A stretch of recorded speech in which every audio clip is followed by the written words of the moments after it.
Let's face it, buying a vehicle should be straightforward and stress-free, and that's exactly how Two Rivers Ford has been doing business for decades.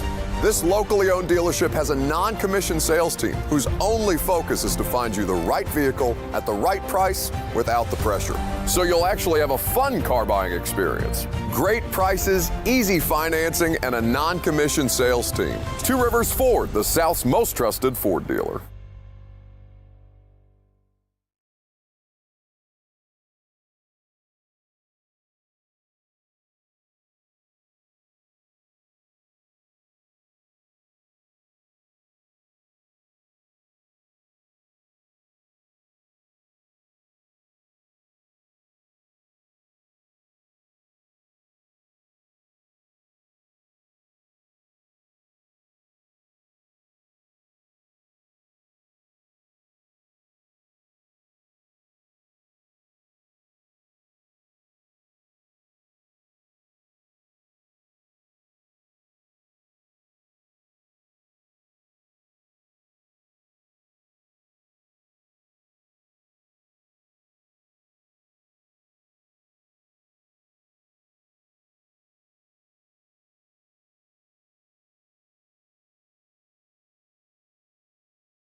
Good morning. Welcome into 104.5 The Zone. We get another game week started. Today, the Titans will be back on the practice field. They'll try to wash off the stench of what happened in Denver. Brian Callahan will speak. We'll carry that press conference, assuming that the team is willing to live stream it today in ways that they were not willing to live stream the coordinators yesterday. I suppose we'll find out on that fun journey together. 615-737-1045. That's the number if you want to jump in throughout the course of the show. Robert, Lucas, and me with you until 1 o'clock. Good morning, boys. Good morning, indeed. Today is a Positivity Wednesday. Oh, does that mean I have to do weekly positivity? Is that on the docket? Ooh, I mean, we didn't even consider that. That's a bad job by us. Yes.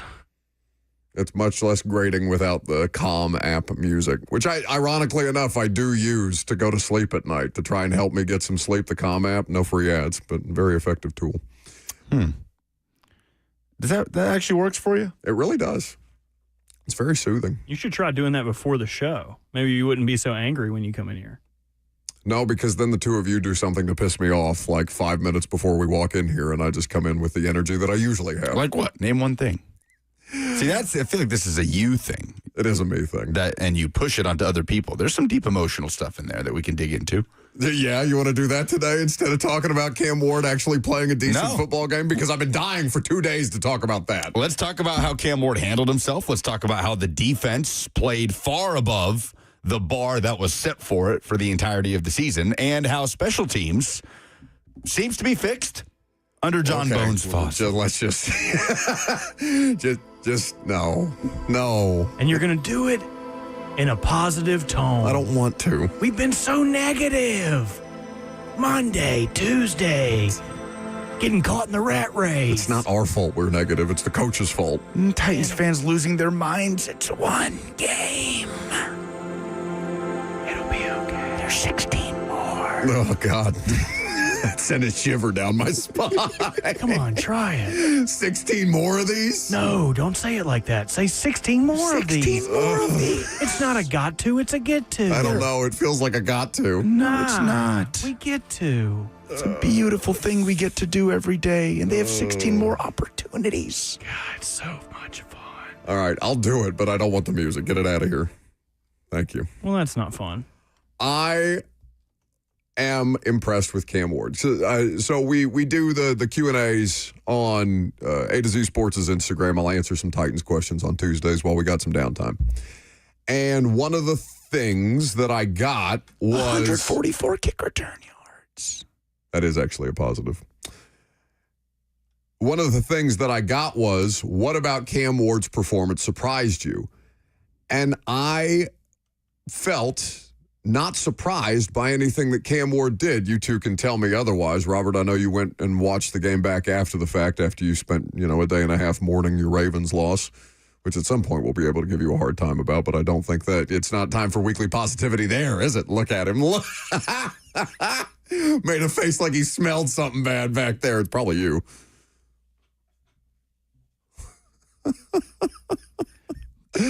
But there we go. I can talk positive about that. Some Yahoo in the chat saying, didn't Bert come on here but her one day because the Ravens lost? Hey, Bert, it's okay. It's just one game. shut up, Bobby. No one's talking to you. This is positive. Patricia on the FNM Bank chat says, Bert, you are such a hoot. Oh, that's a nice thing. thank you, Patricia. You know what was nice about the Ravens game? Derrick Henry. Well, until. No, we're not. No.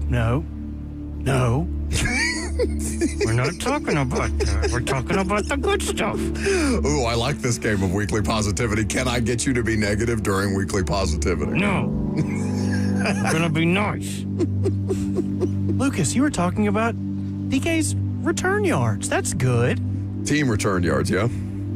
Yes, but They all belong to attributed everyone. to Chimray DK. They do belong to everyone. Thank you, Robert. All of our return yards. 71 return yards. Longest kickoff return for the Titans since Darius Jennings in 2018. That was week 1 in Miami? Miami, yes. Another weather delay game. I guess this was and then wasn't a weather delay game. This is very strange. That was Yeah, a weird weather's bad. circumstance. Weather sucks. Last weekend was just weird. Like, It's supposed to be 95 degrees God, on that's Sunday at awful. Nissan Stadium. yes. Ugh. Yes. Get this brisk fall weather out of my face. No. I want the sun to beat down. I'm not ready to let go. You don't have to sit out there in that toilet bowl No, I that is don't. Nissan Stadium. But we have weeks. Yeah, I do. I'm in a nice air-conditioned studio here at Network Control. But we have weeks and months of cold, brisk weather still to come. I want the heat. No. No. I need don't- layers. If the three of us do end up going to Knoxville this weekend, I do not want to be among, tens of thousands sweaty, drunk people also sweating. Whoa. You said if. Yesterday we were going, and now it's if we're going. Well, you two still may be going, but I Oh, great. forgot now that I'm doing Fox Sports nationally on Saturdays. oh, So even better.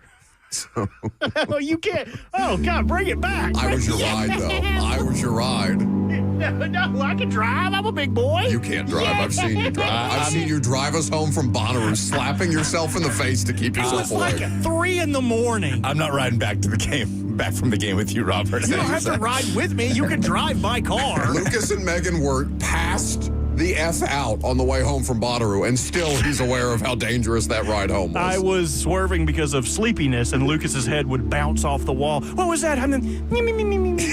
Right back to sleeping. But no, this is positive. You guys are being so negative. We're talking about the good stuff. Okay, fine. Cam Ward was better than could have been expected, right? Yeah. Like the statistics won't tell you that.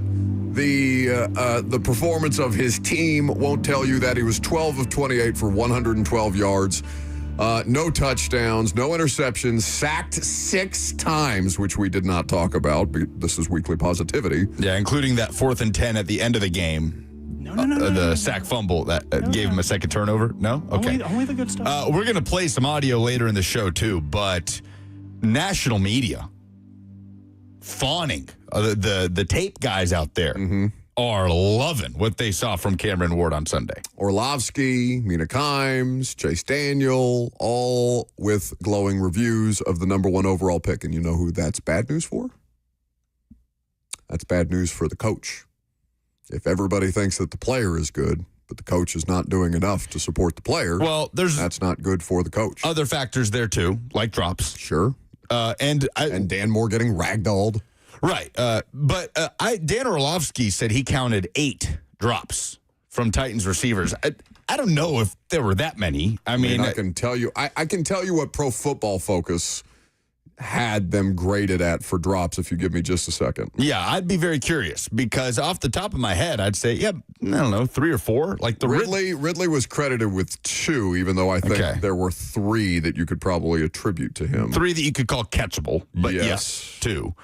I have 3 total drops for the Titans. On PFF? On PFF. I have 2 Calvin Ridley drops and 1 Alec Iman. So Orlovsky was giving the quarterback version of what is a drop. Yeah.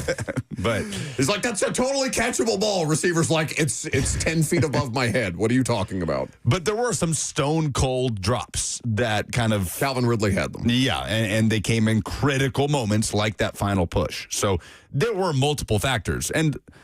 yes, was Sunday a good day for Brian Callahan? No, of course it wasn't. But there were other factors like the drops, like the fact that there's not a player turning around to catch a screen pass.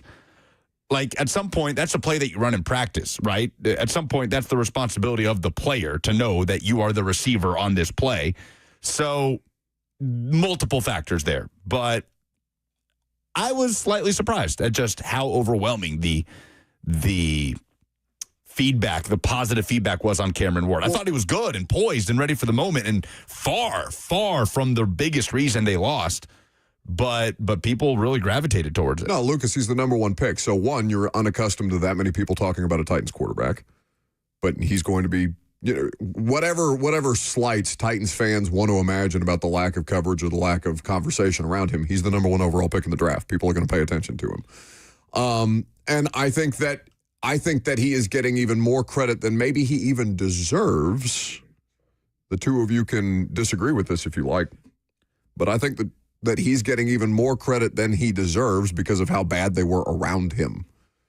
That is as big a part of the story as anything else, because the offensive line that we all talked about all offseason was not good as a unit. Well, Dan Moore really gets a lot of heat there, and we knew that it was going to be tough for him anyway, but he wasn't good. So that's what it is. The receiving core was not good.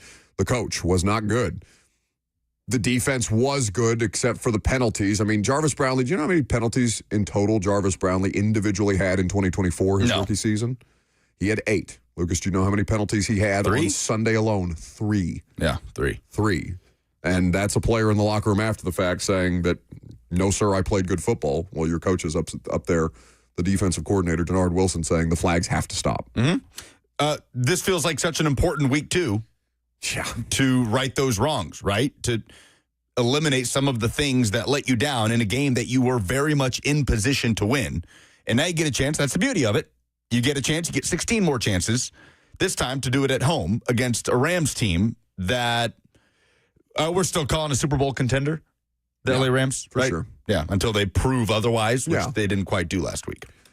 So I want to talk about things that exceeded expectation. We haven't yet talked about the good things that the Titans did, because what they did was good enough to win a game. What they also did was cost themselves directly the opportunity to win that game, and that's what we spent the first 2 days of the week, unfortunately, talking about. But we will be able to take your calls throughout the course of the show today. We do have the dumbest thing in sports this week. Do we have a giveaway? We do. We have Lainey Wilson tickets. Okay, not yet, but at 11. And if you call in right now, so help me God, you will never win at anything in the station again. I will block you. Do not call now. What happened to weekly positivity? Oh, you're right. Damn it. Got to work on that. I got him. That's a win for me. Oh, by the way, speaking of things that are negative, my boss from Fox just texted me and said I could go to the game. So oh, come on. What's his name? What's his name? Say his first name. Scott. Sounds more like a Richard. Richard Shapiro. That sounds like somebody famous. It does sound like someone famous. Nancy is in Dixon up first. Good morning, Nancy. Good morning. I just want to thank you guys so much for starting off with that calming music. We need some binaural beats and some essential oils for Sunday, and maybe we'll all get through this until we get a new head coach. Oh, damn. You're doing so good, Nancy. I am a hygienist, and I could have called a better end to that first half on Sunday. So, anyhow, that's love you, all I have Nancy. to say. Love you guys. Keep it going. keep that calm music going until we're on a new path. Well done, Nancy. Thank you for the call. Nancy sounded like a nice lady. Bet she can make a hell of a pie. She also wants Callahan's head on a spike. Well, she did. Those are your words. Don't put words in Nancy's Not mouth. what she said. She just wants a new coach. I do love this fan base. Some of you are insane, but I do love it. Anyway, headlines. We have them? Yes. They're coming up next.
It's time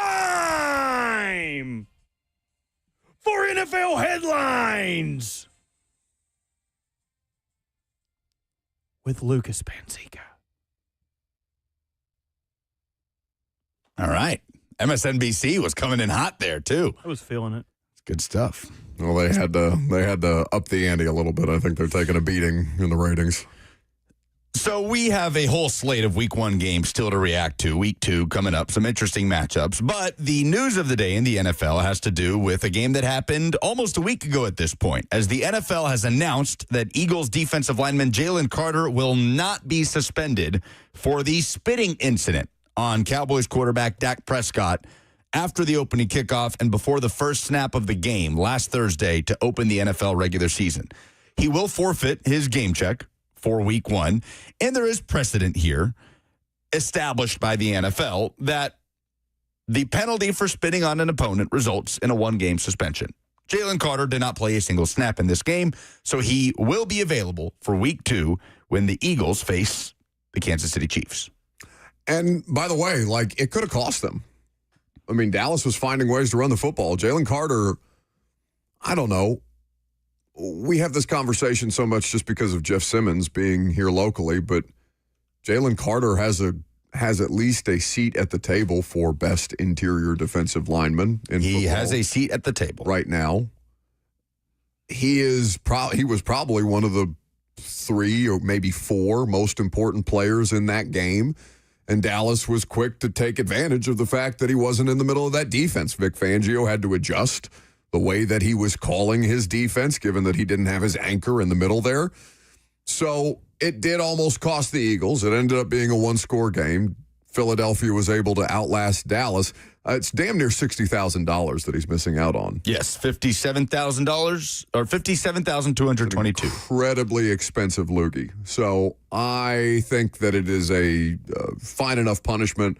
I'm sure there are other people who are more offended about this than I am. He's obviously an idiot for doing it in the moment, but I don't think anything beyond the game that he already missed would be worth suspending him for. I think the message is appropriately sent. I agree. There is a precedent there, and the precedent, the 1-game suspension, was essentially, for all intents and purposes, served last Thursday.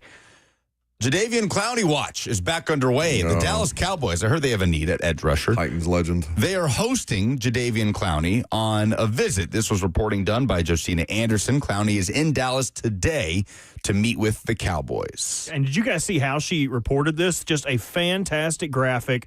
All the information you could possibly need. Like, Josina is just so on top of it that Oh, she's literally on top of the graphic. I think that we Did you should see her little picture? Oh, yeah, it was awful. I think we should all just quit.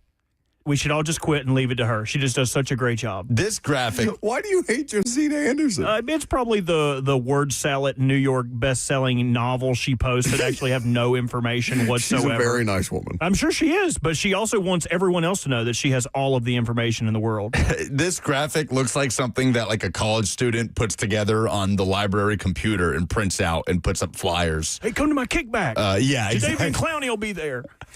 But like putting up flyers for a party on campus, like the kind of party that nobody goes to. For people who haven't seen the graphic, it is available. Like, she made the graphic as a means of breaking the news that Jadeveon Clowney, or somebody made the graphic. I don't know. It looks self-made, to be honest with you. Well, it's like she tweets the news, breaking free agent edge rusher Jadeveon Clowney is in Dallas today to meet with the Cowboys per league source. And then attaches the graphic that just repeats what was in the tweet with just a hilariously put together font and it's an interesting picture of her just photoshopped on the top of it. I'm going to start making these. It looks like a bad senior high school picture. It's great. It's really good. As soon as some Titans news comes out, I will make one of these for you, Oh, Buck. please. No, make it for Ross. No, make it for you. No. A roster update. Like just we a have to make it transaction. for Ross. Ross is now the new Titans insider. I cede my title. I have so many inappropriate pictures of me, like the one in the swimming pool in Lucas's backyard. I could put that at the top right corner. Oh, that's a good one. Oh, the one with you centrally arching your back as the hose sprays upon you? Looks like a Hardee's calendar shoot. No, it does not look like a Hardee's That's calendar great. shoot. It Paris looks like Hilton I've been is in eating a Hardee's bunch of Hardee's and then had a calendar shoot. You look like the cheeseburger. If Megan Fox would hold me like that, I have no problem with it. All right. Clowney had 44 total pressures last year as a Panther. And he left Tennessee, went to Baltimore, had arguably, Robert, his best year of his career. Yep. I think. Then went to Carolina, which was a hometown situation. I'm sure money had nothing to do with it as well. But, I mean, he wasn't bad. He was available in Carolina, which is the whole thing about why it didn't work here. He only played in 8 games before they shut him down with a knee injury in the COVID season. But I don't know if you're a team, but like, what is Dallas doing? You know, like, commit to something. Are you rebuilding as a franchise, or are you all in the way that Jerry said they were last year? Because I can't for the life of me figure it out. I would say they are trying to competitively rebuild. By the way, join us Monday at Two Rivers Ford, 76 Belinda Parkway in Mount Juliet, to find out how you can help fill a Ford with non-perishable food items to help feed our community. It's all part of Ford Motor Company's Global Caring Month and the world's largest food drive. We will be out there every single show on the station. We'll be out there broadcasting live at Two Rivers Ford in Mount Juliet on Monday. So come by, react to Titans versus Rams with us, and donate some food for a great cause. Even me, I'll be there. The San Francisco 49ers have placed George Kittle on injured reserve with a hamstring injury. He caught a touchdown pass in the win over the Seahawks on Sunday and then left the game. So that means he will miss at least 4 games. Their upcoming 4 are against the Saints, the Cardinals, the Jaguars, and the Rams. So all things considered, not the toughest stretch that you can think of. George Kittle does turn 32 in October. The Niners, by the way, also cut their kicker, Jake Moody, and they have signed Eddie Pinheiro. But the George Kittle news, just the latest in what has been, at this point, over a year of just a string of injuries in San Francisco to skill position players on offense. And they did get a little bit of good news back. Apparently, the scan that they did on Jawan Jennings came back clean. So he's at least considered day-to-day right now with a chance to play on Sunday, which is a step in the right direction for a wide receiver core that was just beat to hell before the season even started. Kittle's just such a pivotal part of what they want to do, all encompassing. I don't know.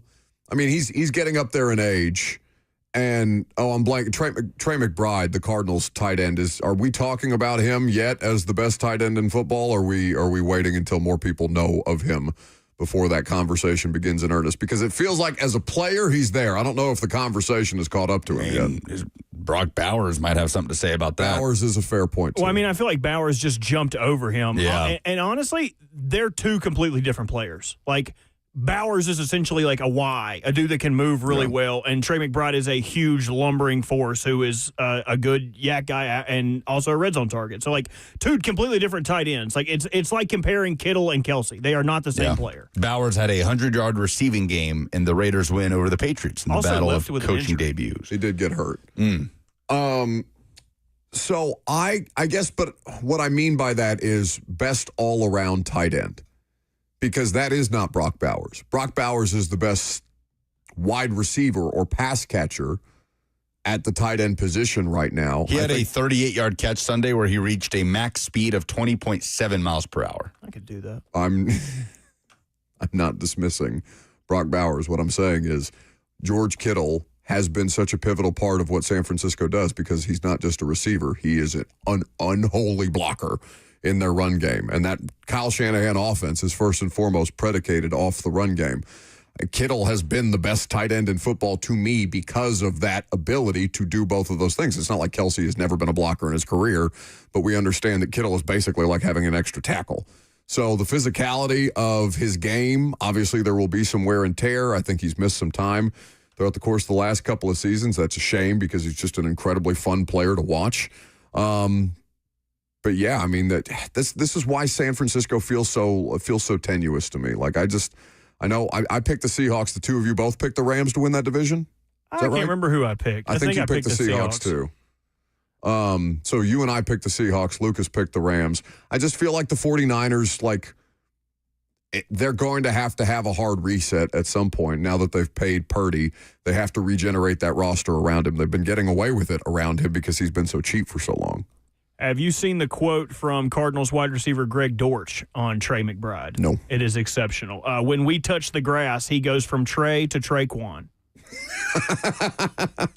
That's about as good of a compliment you can get from a teammate. Brock Bowers, by the way, is fine after a minor knee injury, according to Tom Pelissero, that he picked up Sunday. Niners, by the way, still waiting on Brandon Ayuk to come back from the knee injury that knocked him out last year.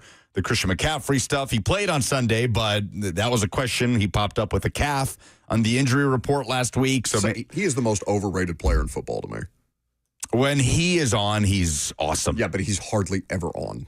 Well, I mean, since the trade to San Francisco, he's largely been healthy, but you just worry that trend is starting to pop back up. But do you remember how much Niners time he missed in Carolina? Yes. That's why I said since the trade to San Francisco. But I'm he's just been saying, excellent. on aggregate, he is just so overrated to me because he doesn't play a lot of games.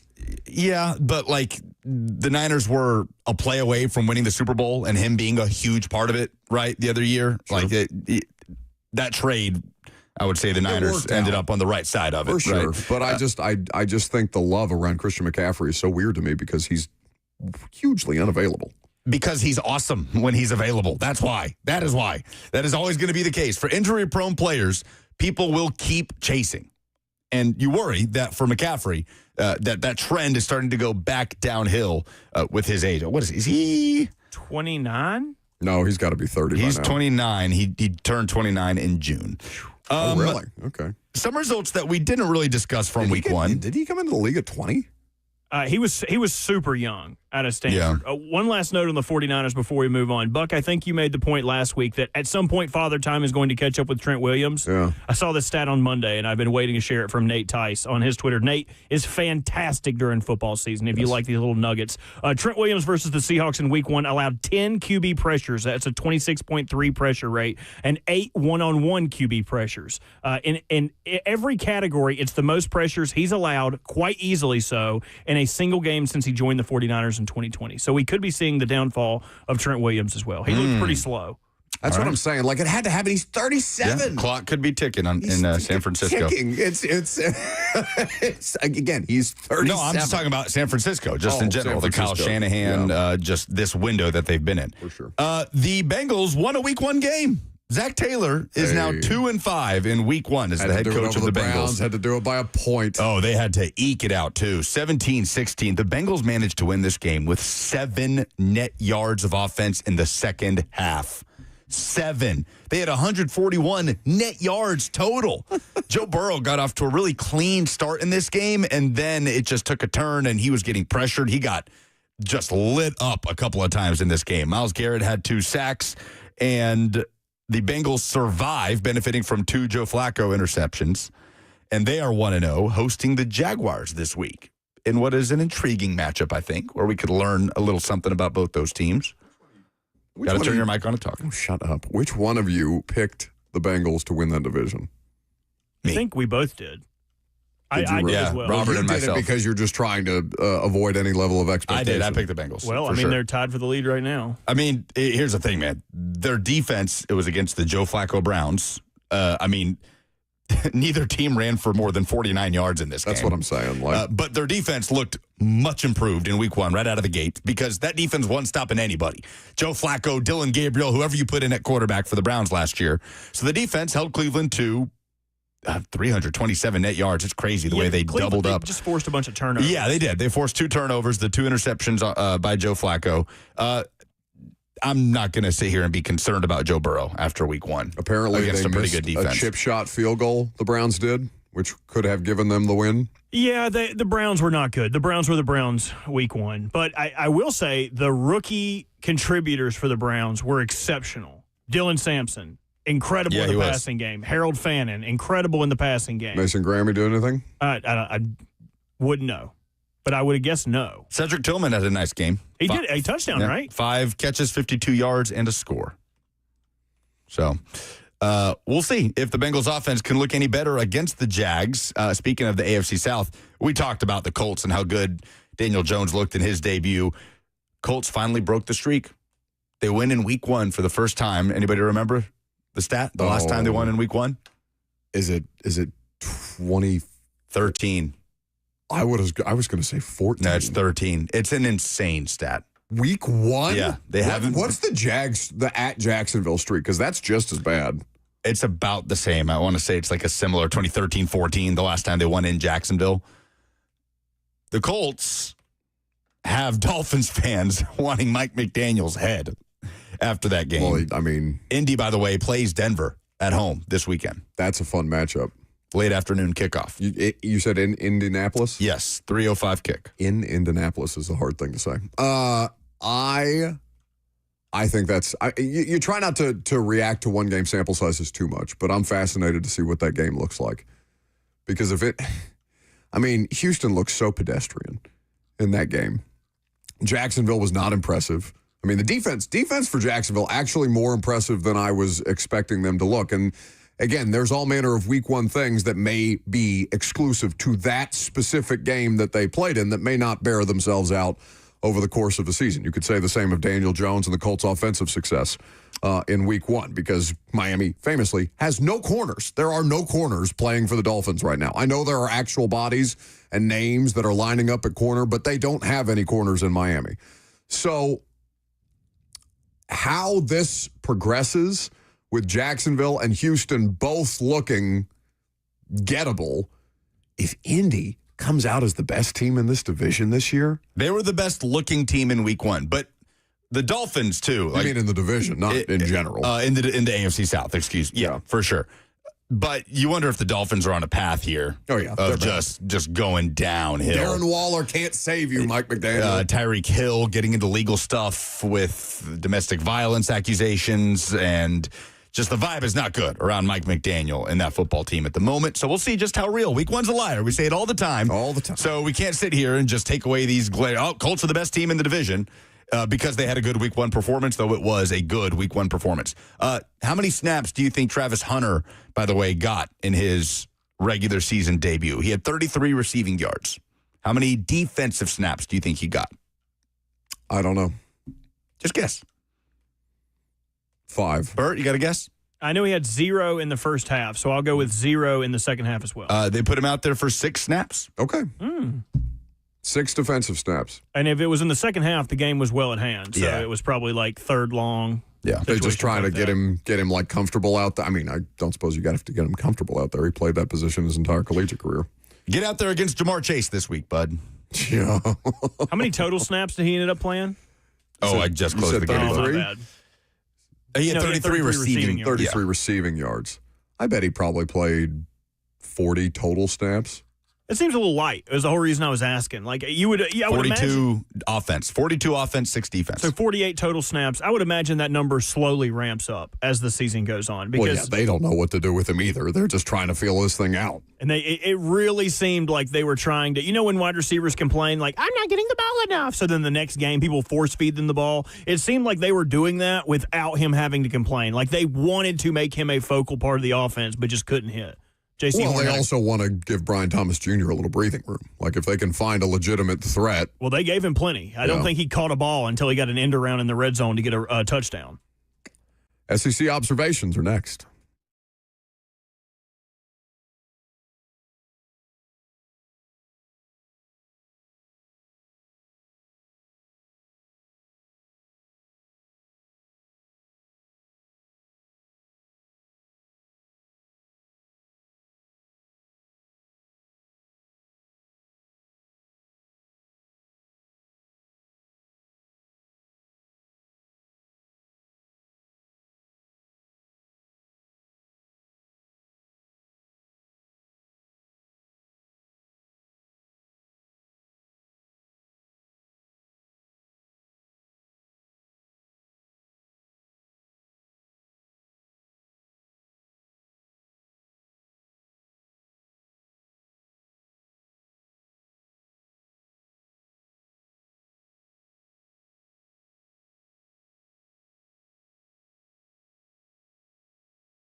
Let's talk about week 3, the SEC opener for many teams. There are a couple of exceptions, but for the most part, this is one of those weeks in the college football season that you get up for more than almost any other. Because for most teams, unless you're a Florida fan, everything is still out there, right? Playoff hopes are still alive. And this week is special because you get to learn something about your football team. Tennessee fans will get to learn how real is this right now with Joey Aguilar. How actually close is Tennessee to replicating some of that 2022 offensive firepower with a higher talent profile? Georgia fans get to learn if the sleepy 28-6 win against Austin Peay was just that in week 2 or something to be legitimately concerned about. That's what I love about this SEC opener. Now, for the most part, for Tennessee fans, that's usually been against Florida. Wasn't the case last year. That was against Oklahoma last year. But prior to that, when we were still in divisions, it was always Florida, and now it's Georgia, who opened this week as over a touchdown favorite. And this line has moved dramatically. It is down to -3.5. Georgia still favored at Neyland Stadium. And Tennessee has done what Georgia hasn't done in the first 2 weeks, and that's put up the style points. Now, Vols were fantastic against Syracuse in week 1. That's a Syracuse team that has some talent, that put together a team in the portal, but is hoping to make some noise in the ACC. Did you see what Syracuse did in week 2? No. Squeaked by against UConn. Squeaked by. Oh, wait. I did see that Fran Brown was making them run laps. Made them run sprints on the field in the Carrier Dome after the game. And as their fans are leaving the stadium, they're watching their football team doing sprints on the field. Because they had to come back, force overtime, and then win in overtime at home against UConn. So if you're a Tennessee fan, you're watching that, and you're thinking, okay, all right, would have loved for Syracuse to come out and look great in week 2 after we mopped the floor with them in Atlanta. I digress. Obviously, Georgia had its struggles. I said yesterday I put no stock in Georgia having a sleepy walk to a win against Austin Peay. Weird game, weather delays, maybe a look-ahead moment, but Georgia was also coming off their worst performance of the season last year when they were playing Tennessee. They were coming off that 18-point loss against Ole Miss, where they just looked vulnerable, where the offensive line was a sieve. Oh, I know. Where Carson Beck was not good. They allowed 28 points against Ole Miss. They allowed very chesty that week, I remember. They allowed a scoring drive by Austin Simmons, who came in with Jackson Dart getting knocked out. So the point is, Kirby Smart has his team ready after these moments. He's going to have his team ready on Saturday, but what we get to learn this week is Gunnar Stockton ready to meet this moment in his first true road start? Can Tennessee do a better job of affecting the quarterback against Georgia this week at home with the crowd behind them against the only opponent that has defeated them in Neyland Stadium since 2022? Can they do a better job of bothering the quarterback than they did last year when Carson Beck had all day and just picked Tennessee apart? That's going to be the key to this game for me, especially with Ricky Gibson and Jamal McCoy, your number 1 and 2 corners, one of the best cornerback duos in the country, both out for this game. They've got to be able to get home. Joshua Josephs, Jordan Ross, Caleb Herring, that defensive line that's also missing some parts and pieces. They're going to be without David Hobbs this week. Injury report comes out today, so we'll see what the status of Jackson Moy is, but they need all the bodies they can get. They have 8 sacks through 2 games so far. 5 of those came against Syracuse in Atlanta. But for me, that is number 1, the number 1 non-negotiable. Tennessee's got to bother Gunnar Stockton because that will just continue to feed the crowd. And if Tennessee's offense can capitalize on that momentum, then you go from there. But to this point, Georgia has been Tennessee-proof when it comes to defending that offense.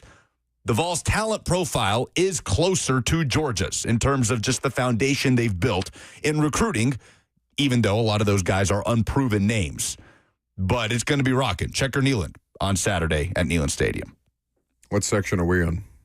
Allegedly, we are in Y7, which is lower bowl behind an end zone. And so we'll see. We'll see. Is that white or orange? Oh, I don't know. I need to check. Yeah, is there not a theme for this game? Well, yeah, it's Checker Neyland.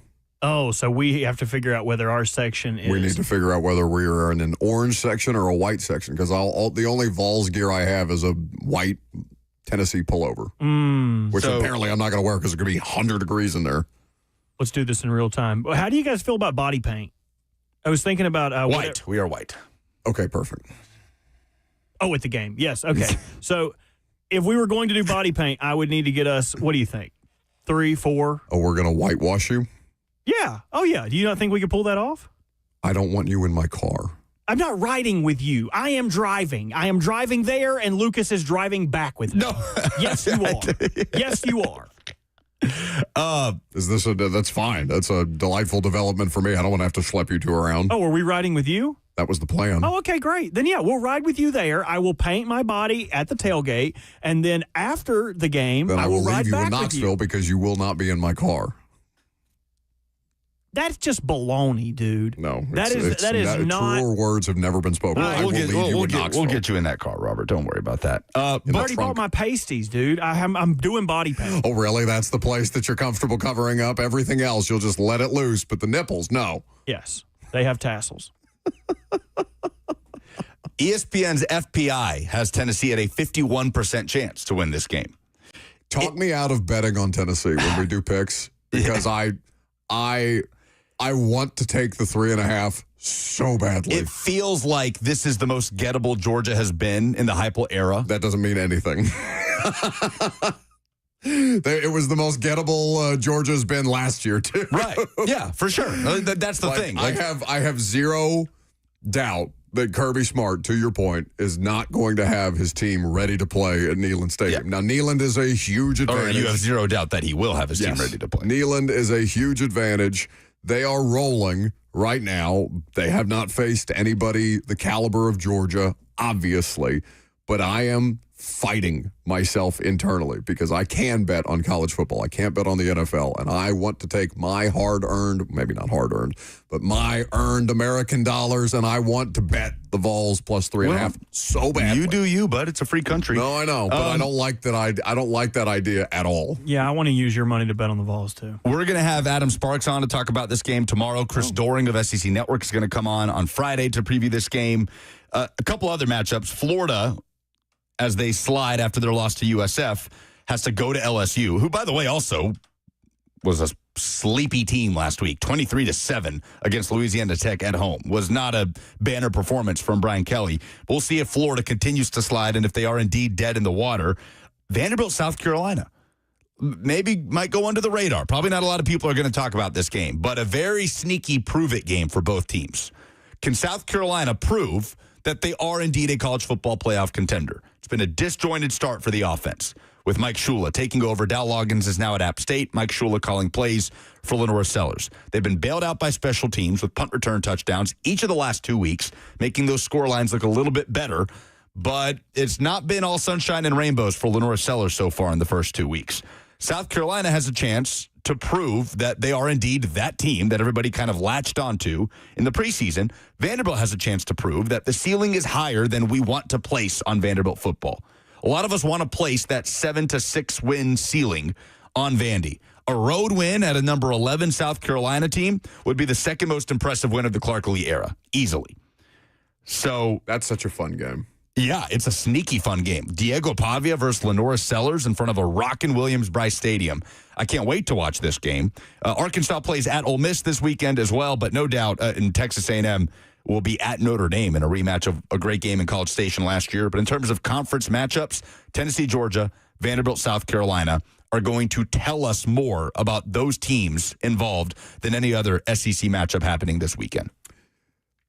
615-737-1045 is the number. You call in. You give us the dumbest thing in sports this week. We'll give you 2 tickets to Lainey Wilson's upcoming concert and a $100 gift card to a Moment's Peace Salon and Day Spa. We'll do that coming up next again. 615-737-1045. Give us the dumbest thing in sports this week.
It is 11:02. Good morning from the 104.5 The Zone studios. I'm Lucas Panzica. The Titans are back on the practice field this morning ahead of the home opener against the Texans on Sunday. The first injury report will come out later this afternoon. Brian Callahan is set to meet with the media at noon. You can hear that presser coming up right here on The Zone. In NFL news, the league announced on Tuesday that Eagles defensive lineman Jalen Carter will not be suspended for spitting on Dak Prescott last Thursday, and that the ejection before the first snap served as the suspension. The Eagles visit the Chiefs this Sunday. For all your foundation repairs and waterproofing needs, visit USSTN.com. Breaking news at once on your home for the Titans and Vols. This is 104.5 The Zone.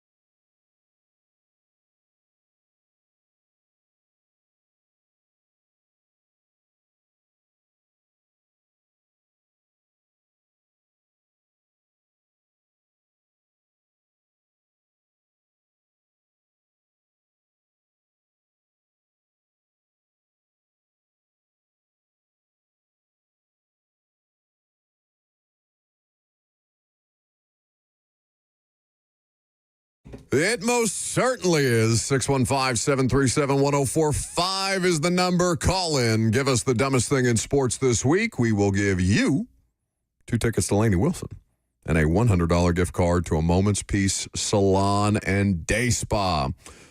I'll start. Lucas, you did not watch the Chiefs and the Chargers in Brazil on YouTube exclusively on Friday night. Bits and pieces during our lengthy weather delays. But you likely did not hear much of the commentary, nor the sideline reporter, nor the pre-halftime and post-game entertainment. Not enough to have an opinion, and I have heard about the pregame entertainment. Okay, so I was deeply bothered by this because it's as old as I've ever felt, and I understand that they're not doing all of the Mr. Beast stuff for me, okay? But I have gone my entire life without having to learn who Mr. Beast is. Robert? And I'm very upset with the NFL for forcing 4 hours of Mr. Beast. 4 hours? What? I mean, Lucas, Rich Eisen would not stop bringing up the content creators that were involved in the broadcast. Constantly. And he didn't even really have a choice because their sideline reporter was Destroying, who is another content creator who kicked in the XFL. And I Show Speed. There's a watch along with I Show Speed, but that's only because, again, the NFL is forcing. Well, I only know who I Show Speed is because he has totally immersed himself in the soccer world as like the content creator guy. And I'm not mad at them, okay? I acknowledge that this was not done for me. And what I will always respect, even if I don't like it, but I will respect about the NFL, is they're not going to let what happened to baseball happen to them. They're not going to let the audience age out the way that baseball clearly and obviously has. So they're going to try and keep getting younger, and they're going to try and keep doing stuff around football that is going to try to attract young people who don't actually care about the football. Like Nickelodeon broadcasts, to the sliming receivers in the end zone. That's fine. But, like, I was delighted by that because that's my age. Like, SpongeBob is our age. You know what I'm saying? Yeah, and SpongeBob is awesome, regardless of what age you are. Also awesome, but, like, I don't give a single solitary damn about what Destroying has to say about his favorite jersey in the stands in Brazil. Robert had to explain to me who Mr. Beast was like a year ago, Robert. I think we were sitting at like a restaurant somewhere, and I saw something. Like there was like a Mr. Beast cheeseburger special or something. And I was like, who and what is a Mr. Beast? No, he's wildly successful. He's wealthy beyond all of our wildest dreams, and I'm not mad at him. I am mad at being constantly force-fed that in the middle of a football broadcast because what that was for people who don't care about football. Like, for people who don't care about what's actually happening on the field. It's jazz hands. It was the Super Bowl halftime show. That's okay. Like, whatever. I guess if that's the way that the sport is going to have to adapt to keep people's attention across generations, that's fine. But, oh, God, it was awful. If we were good at this, we would have pulled the audio from The Simpsons. Is it Principal Skinner? Oh, yeah. No, that meme was going around. Yeah. Am I out of touch? No, it's the children who are wrong. The children who are wrong. That's how I felt. And I was really mostly upset with myself. I'm like, oh, my God, I'm out of touch. Like, this is how it happens. I'm now the person who hates the Kendrick Lamar halftime show. I don't actually. It was because I enjoy Carol Kendrick Lamar, G. Carol G was the halftime performer. No. And the halftime show was fine. Like, the halftime show was the best part of it. Oh, honestly, yes, she was exceptional. Beyond the football. Oh, she was All exceptional. right, you and Cam Newton, pick your jaw up off the floor. Kay Adams having to steer Cam Newton away from being publicly lecherous was one of my favorite parts. Yeah, stop looking at this attractive woman and look at me. You all need to be looking at me. That's what she's good at. Don't be a Kay Adams hater too. I heard a lot of that feedback. I just, for sure. I guess I'm old now. It sucks, Yeah, that's but fine. I'm old. My dumbest thing in sports this week is Ohio head coach Brian Smith. The Ohio Bobcats go to Columbus to take on Ohio State. I saw a promo. I think the game's going to be on Peacock, so I saw a promo. I was binging Parks and Rec last night. I'm rewatching Parks and Rec as my background show to go to sleep. Apparently, there's a new show that's like a combo of Parks. The It's Paper. called The Paper. Yeah, Parks it looks and Rec and The terrible Office. and gratuitous, so bad. and I refuse to watch it. It got pretty good reviews. It's like a spinoff of The Office. Total money grab. But Both of you just got so upset. a promo popped up of Ohio versus Ohio State, an in-state matchup, bragging rights on the line. Like Ohio State's not going to mop the floor with them. Right. But head coach of Ohio, the Bobcats, Brian Smith, had his press conference yesterday, and he was asked about stopping two of the best players in all of college football. Obviously, Ohio State, number one team in the country, but they also have arguably the best two players in college football with Caleb Downs and Jeremiah Smith. Just what goes into preparing to deal with those two? Yeah, two of the best receivers in the country for sure. What? And yeah, so it's definitely our defense has their hands full with that one, which is challenging. What do you want to take away? Who do we take away? Oh, no. Jeremiah Smith or Caleb Or the Downs? safety. Yeah, Somebody Jeremiah Smith is going to go off. That while sounds they're like looking something at that I would do. It's like, where's that Downs kid? They've got him covered up somewhere. It's a decoy. So, look, I work obviously a lot in high school football coverage, and a lot of high school football coaches operate based on numbers, right? Because you're not going to learn the names of players do too. Right. Yeah, I think players do. I think coaches do. Maybe at every level. Oh, no. So Caleb Down.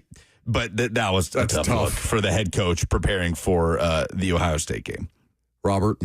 My dumbest thing in sports this week goes to we talked about Mike McDaniel and how he might be in a little bit of hot water to start the season. I mean, I think we all had him and Brian Daboll as the first two coaches fired. I think if we are going to have to limit that, we would have to knock it down to him being the first coach fired because, as Lucas noted, fans are in disarray after their collapse against the Colts. Yeah. But this press conference didn't make it any better. I think we watched 90. I would say the good news and the positive is I don't see how it could be worse. And I also believe in the coaches and players to get it fixed because it wasn't. It's just a shame. It's you work behind the scenes for months on end and you don't show any of it. It's frustrating, but. Yeah, very frustrating. Even more frustrating when your coach goes, it can't get any worse, but it can. Oh, my it God. can. As somebody who has covered the last 3 seasons of the Tennessee Titans, I just want to grab him by his tiny shoulders, shake him, and say, no, you fool. It can always get worse. Stay here as long as you can. In fact, it is most likely going to get worse. If you lose to Mike Vrabel and the Patriots at home in week 2 Is that against what this, yeah. one of the worst rosters in the league, yeah, buddy, it can get worse. no. How many coaches is Mike Vrabel going to get fired this year? Well, I think, honest to God, it's not even him. It's if you lose to that stinky Patriots team because they are bad. And then they go to the Bills the following week. Miami does. No, they're going to be 0-3. And then they host the Jets. So they have they play their entire division in the next 3 weeks. It can get worse, Mike McDaniel. His shtick has to be getting old down there, right? Has to. It's old. Yeah. Once Jalen Ramsey sounded so sick of him. Once the points stop coming and the wins aren't there and you stop winning in the playoffs, some of the quirky, funny stuff probably. Take your sideline vape and shove it. Yeah. Rex Ryan calling him nerd boy. Nerd boy. Yeah. He's like, oh, you little nerd boy. That was a true 80s bully movie moment. I'd love to shove my foot in that nerd's mouth. He wants to put Mike McDaniel in a locker. Why did you just steamroll his foot fetish joke? It's okay. You didn't even hear it, did you? I did. He said Rex Ryan wants to. Oh, because he likes feet. Sorry, Bert. It's okay. You can run my jokes over, just Buck can't. Man, Bert's had some good ones that have just gone right over my head. When he did the Robert Kraft thing. It's not a him Bill problem. It's a Belichick. you problem. Oh, I know. We've been fighting this battle with you literally for years. You don't listen. It's okay, buddy. 615-737-1045. What's the dumbest thing in sports this week? If not this show, it's probably this show. Mark in Nashville will start us off. Yeah, hey guys, thanks for taking the call. I've got two, and one of them's going to be kind of pouring Pick the best one. salt into I don't want two, I want you. one. Pick the best one. Okay, so I have to go with the AP poll. This young lady, after this week, has Florida two spots higher after the loss to USF, then also kept Arizona State above Mississippi State and Baylor above Auburn. And it's like, are they watching the games? Does she have a clue on who won the games? And the second one's more or less a joke. It was just about you not knowing the high school the kid It was was at so bad. yesterday It in was the so interview. bad. Thank you for the call, Mark. Remember to Thanks, stay guys. on hold. Can I hear this audio that's been making the rounds of this AP poll voter? This is Haley Sawyer. She is a USC beat writer. You for like context. totally can. Oh, maybe not. I got Twitter muted. Hold on.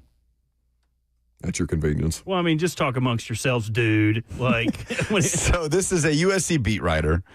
I'm not even sure where this interview is from, who she's talking to in this clip. I already got it. And there it is. But as far as what my votes are and what my process is, I wake up early in the morning after covering a game late in the night before. Don't want to go too much into my progress or process or logic, but I will say I appreciate everybody's interaction on social media and all of your feedback. There's tons of people that vote on the AP poll, and it's not a perfect system, but at the end of the day, no matter who you pick, it does even out because there's so many people who vote. And like I said, it's really fun for discussion. It doesn't, probably matter in the end, but I'm glad that people are having a really good time with it.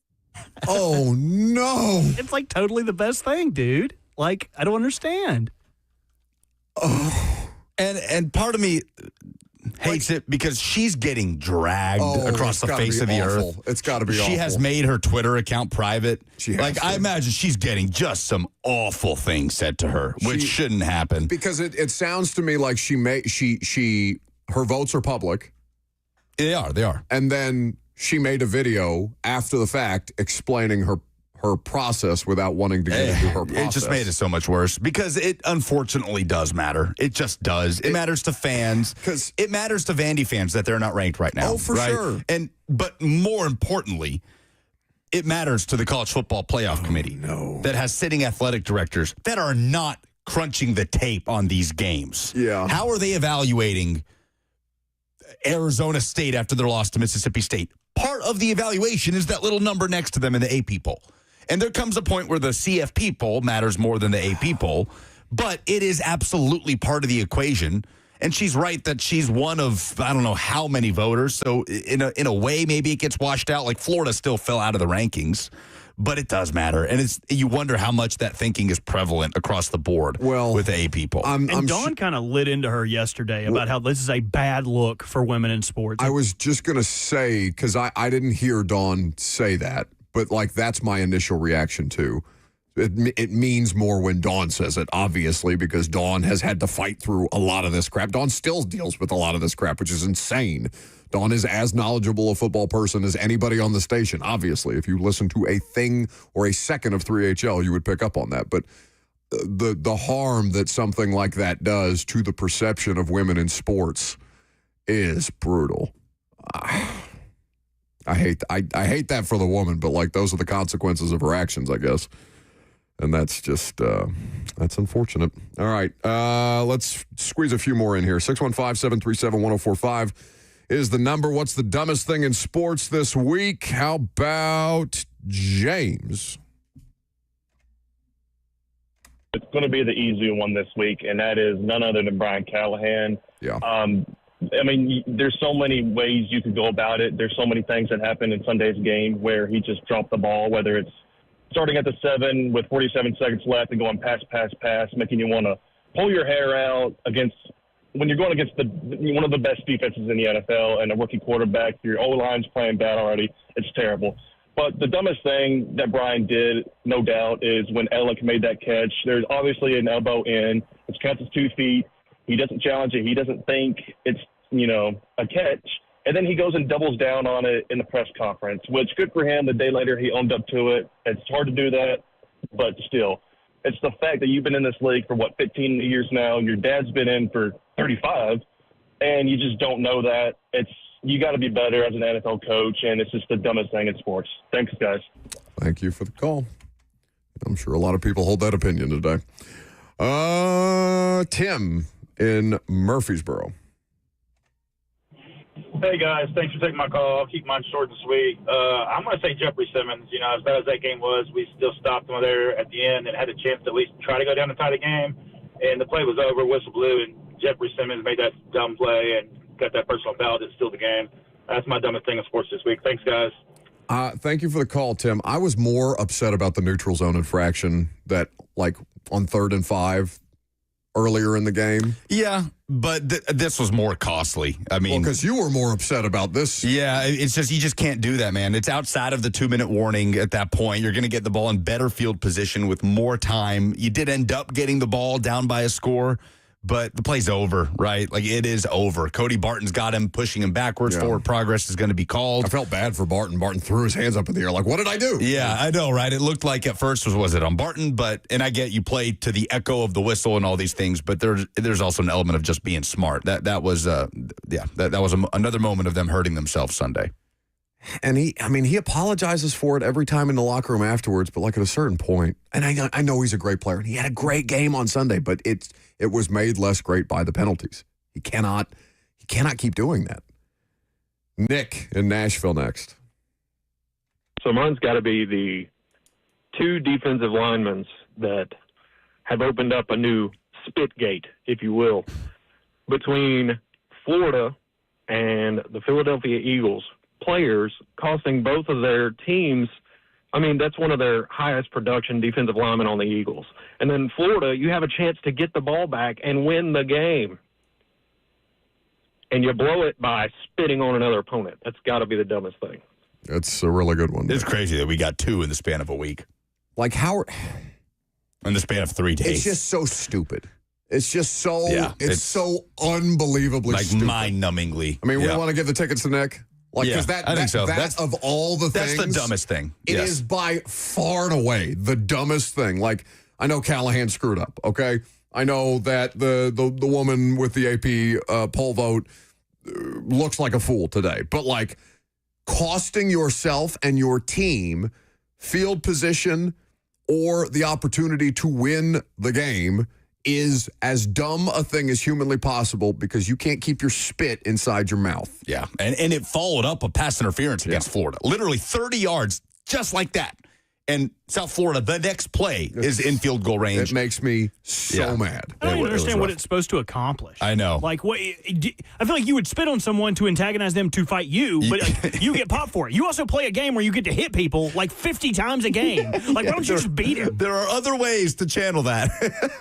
You just want to disrespect somebody that badly? Wait till there's a pile and check his oil, or spit on him then. Wait till you're in a pile and just and they can't see you down there. Did I send you that video of that Titans fan spitting at his own camera after Calvin Ridley drop? No. It's so good. We can't play it because he says the N-word and the F-word a bunch. Oh, God. It is so funny. He goes, guys out here getting paid for what? Spitting on your own phone is crazy. He had his phone up to react to the Titans game. Oh, my goodness.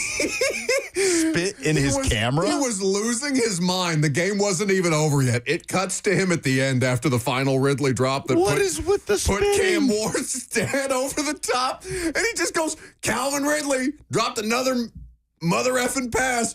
Oh, my God. I'm telling you, I'm going to send this video to the two of you. It is as funny a thing as I've ever seen. You just have to wipe your own spit off your phone. It's like, That's disgusting. I mean, the guy is out of his mind. It just keeps happening. I don't know if you saw the commotion with Inter Miami, Luis Suarez, after the Leagues Cup Finals. Who did he bite? He didn't bite this time. He spit. He's had incidents of both in his past. But he's suspended for 3 MLS games for spitting on a Seattle assistant coach after the game.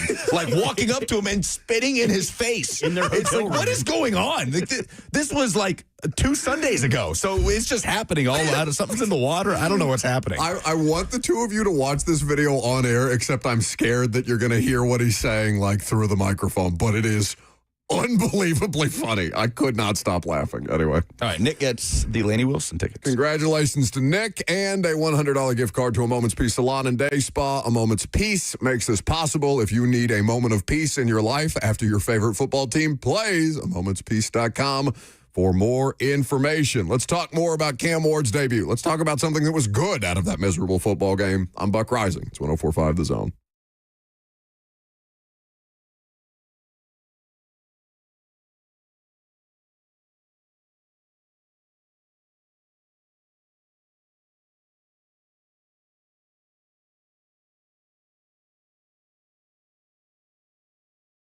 The Tennessee Men's Clinic is an incredibly valuable resource for you if you're dealing with erectile dysfunction. It can wreck your confidence. It can impact your relationship, your mental health, and even your sense of identity. But the good news is that there's real help. Since 2014, the Tennessee Men's Clinic has helped thousands of guys get back to feeling like themselves.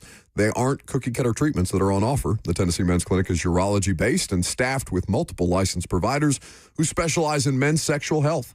They use proven treatments tailored to your specific situation. No one size fits all. And forget waiting around. They have in-house labs, so you get your blood work results in minutes, not days.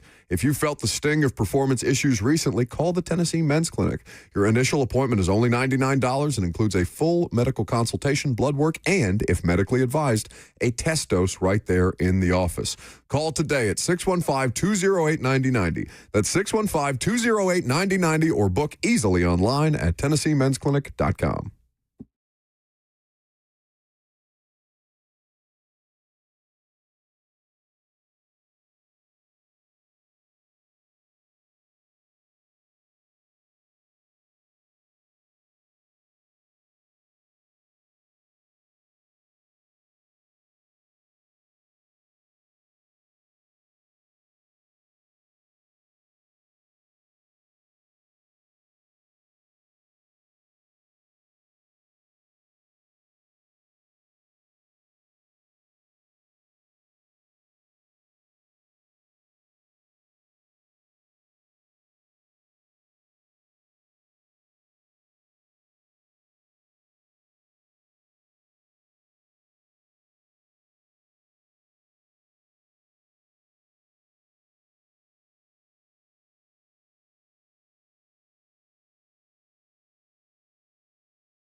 No one wants to deal with a plumbing, HVAC, or electrical emergency. Most of the time, you don't know what it will cost or if it'll get fixed correctly, or if someone is just trying to sell you something. When you call Hiller, their experts are going to solve your problems quickly. Hiller Plumbing, Heating, Cooling, and Electrical is here to help you. They've been in business for over 35 years and are family-owned and operated. When they're on their way, you'll receive a photo of the tech and a link to track them in real time, so no more time wasting around. 100% satisfaction guarantee of happy you'll be, or the service is free. The price you're told is the price you'll actually pay. There's no hidden fees or surprises on your bill. So book online now at happyhiller.com.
So something did go wrong. Several things went wrong in Cam Ward's regular season NFL debut. But through all the bad and the loss which was expected, it's almost impossible to ignore how well the rookie quarterback handled that situation. They were going to try and protect him. And Lucas brought this up maybe yesterday, maybe Monday, I can't remember exactly. The idea that the game plan that they had in mind, there's not really a reason to take issue with what they set out to do, right?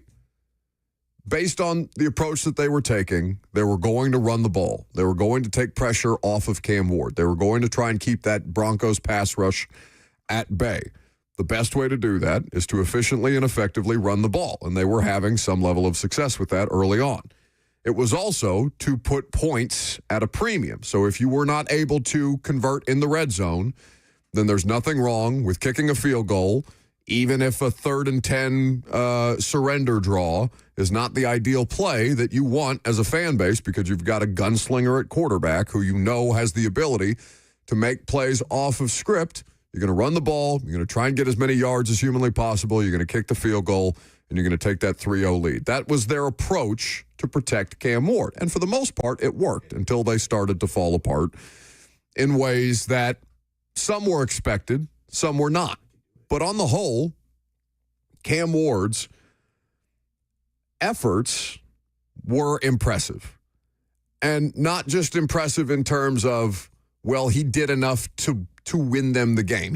He probably didn't, but he does not have enough help around him to be able to will them to a win right now. He's going to make some plays. He had a couple of wow moments, 2 or 3 probably wow moments, one being the first 3rd down conversion that he made where he's dead to rights, dead body in his own backfield, and he somehow evades the pressure, gets the pass off to Tony Pollard, who takes it for 29 yards, and at least puts them in position to get those 3 points in the early going. Cam Ward made enough plays in that game.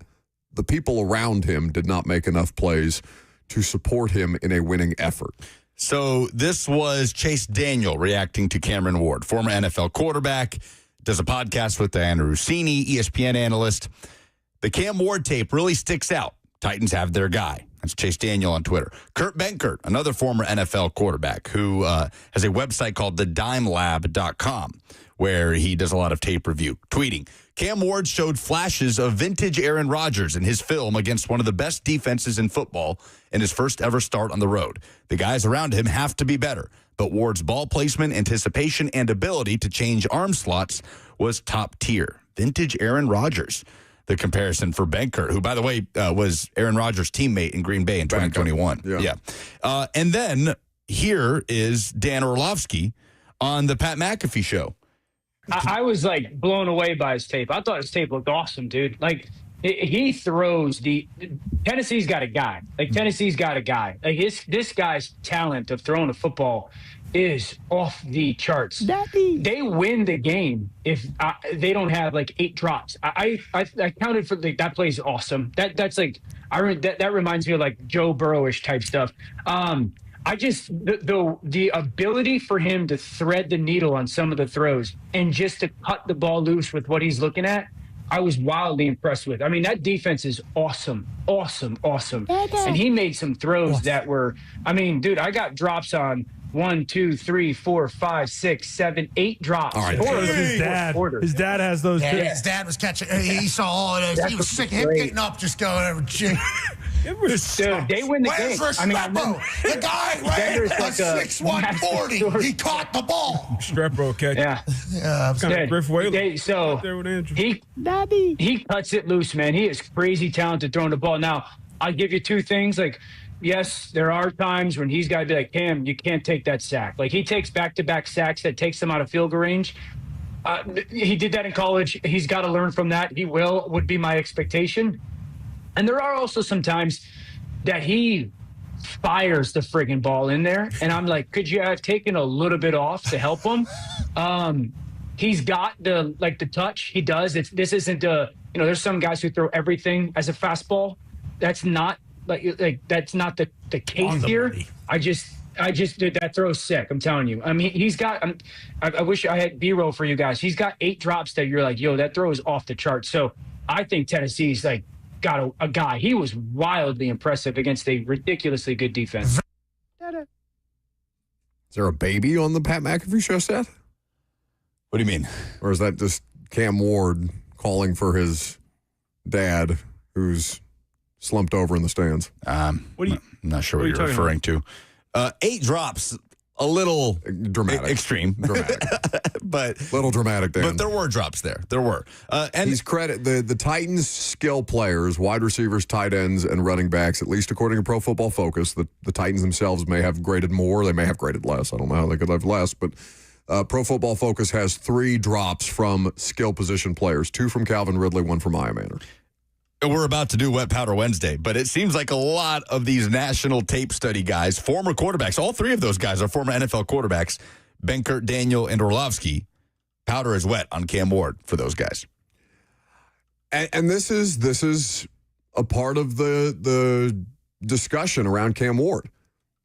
Can they keep him in a spot where his efforts are not going to be wasted, where his development is kept on track, where his health is not going to be jeopardized because his offensive line situation, though rebuilt, and we have expectations that they should be better, it wasn't good enough on Sunday. He got sacked 6 times. And at the end, he's pressing, right? He's trying to evade. He's trying to do what he did in college.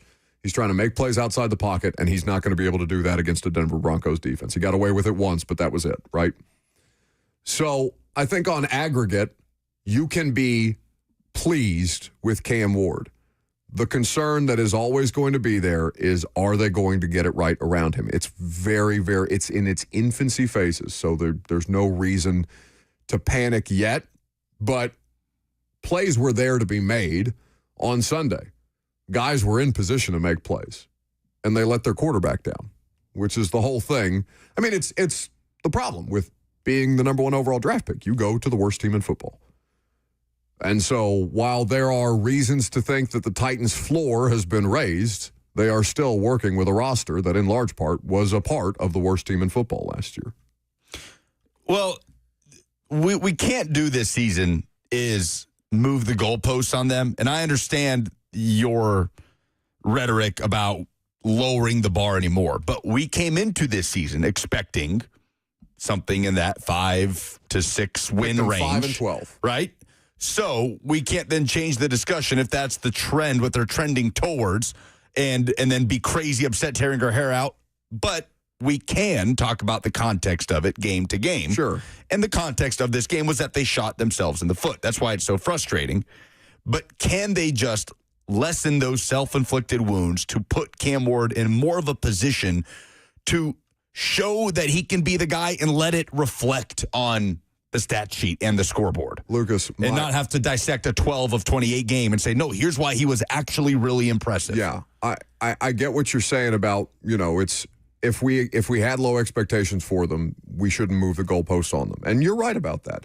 But I do reserve the right to be critical when the coach is of course, yeah. Like, I'm not saying like this game's context. Yes, plenty of Titans fans was presented to you to take it from the Broncos, and you refuse. It's frustrating, yeah. And plenty of Titans fans look at this and say, everybody calm down. We lost by 8 to Denver, way better than expected. Like, that is true. You lost by 1 score to Denver in a game that you were in for 60 minutes. Yes. Better than everybody expected.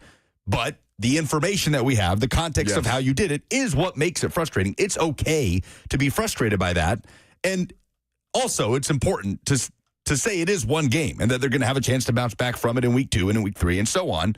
But they do have to do a better job of allowing Cameron Ward to show those things in a way that reflects, where you don't have to do deep dives on the tape and look past the drops to see that Cameron Ward actually had a good game. Catch the balls so that you can get those first downs, and it shows in the numbers and potentially in the scoreboard, so it's easier for the general public to see Cameron Ward had a good game. You don't need Dan Orlovsky to tell you after a deep dive, no, listen, don't look at the numbers. He was really impressive. Ken is in Hendersonville next. Hello. Hello. Are you there? Yes, are you? Yeah.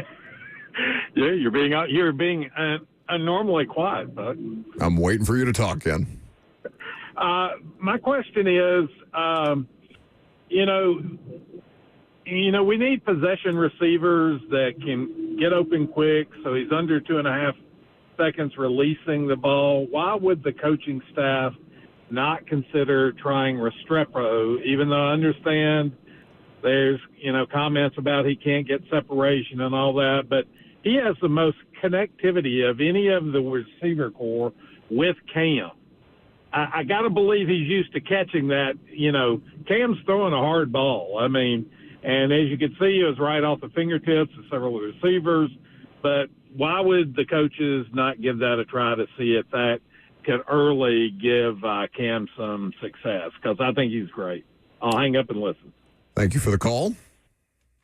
The difference between Xavier Restrepo and the wide receivers that played on Sunday? Well, they are getting open. They're not catching it, but they were getting open. And a diminutive, and he's not a big player, right? A diminutive, slow receiver, while he may be sure-handed, is not going to win against Pat Surtain. I mean, Calvin Ridley didn't win against Pat Surtain. No, very few players, better wide receivers than Calvin Ridley, will get shut down by Patrick Surtain, the reigning defensive player of the year. To be fair, Restrepo probably wouldn't really be matched up with Pat Surtain if he was in the game. But they have excellent corners all over the place. I get your point. The difference between the guys that were out there and the guy on the practice squad is they are capable of getting open. And Xavier Restrepo struggles mightily with that at the professional level. 615-737-1045. Wet Powder Wednesday, Robert. You excited? I am very excited. It's next.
The fiduciary advisors at Trajan Wealth understand no two retirement plans are the same. They offer guidance on a variety of financial objectives, including ways to earn higher potential returns and tax concerns. Let Trajan Wealth help you develop a plan that will meet your financial goals. You can call them today, because if you're not feeling the sizzle with your current financial advisor, their experts are there to work with you through that process to help you decide what to do. There's 2 locations here in Middle Tennessee, local, Brentwood and Franklin. Their number is 615-270-5000. That's 615-270-5000, or online at TrajanWealth.com. Advisory services offered through Trajan Wealth, LLC, an SEC-registered investment advisor. This is a paid advertisement.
Welcome back to the show, fueled by Hattie B's Hot Chicken. It's Wednesday. What do we do on Wednesday, Robert? We talk about why our powder's so wet. Woo! Sopping. 615-737-1045 is the number if you want to jump in before we get into our Wet Powder Wednesday moment, if you're unfamiliar. So I feel like I'm going to have to remind people this all year long. Coach Mag tells you to keep your powder dry. And while that is most responsible and probably the right way to go about things, we would like to overreact. So this show has some wet powder moments that we would like to share with you here in just a second. But first, we'll go to Peyton in Hendersonville. Hey, Buck. I haven't had a chance to call in since the Titans lost on Sunday. But I personally feel like, and I'm sure a lot of Titans fans feel this way, but I feel like the Titans already failed Cam Ward in a sense of Brian Callahan probably should have got fired last year before the season even started. And just his game management stuff shows me that he does not know what he's doing. And that's my thoughts. I'll hang up and listen. Thanks. Would have been great if we could hear any of that. That was a terrible phone line. It sounded like he worked at a Christmas ornament factory. What was that jingling in the background? I just assumed it was tinsel and the ilk.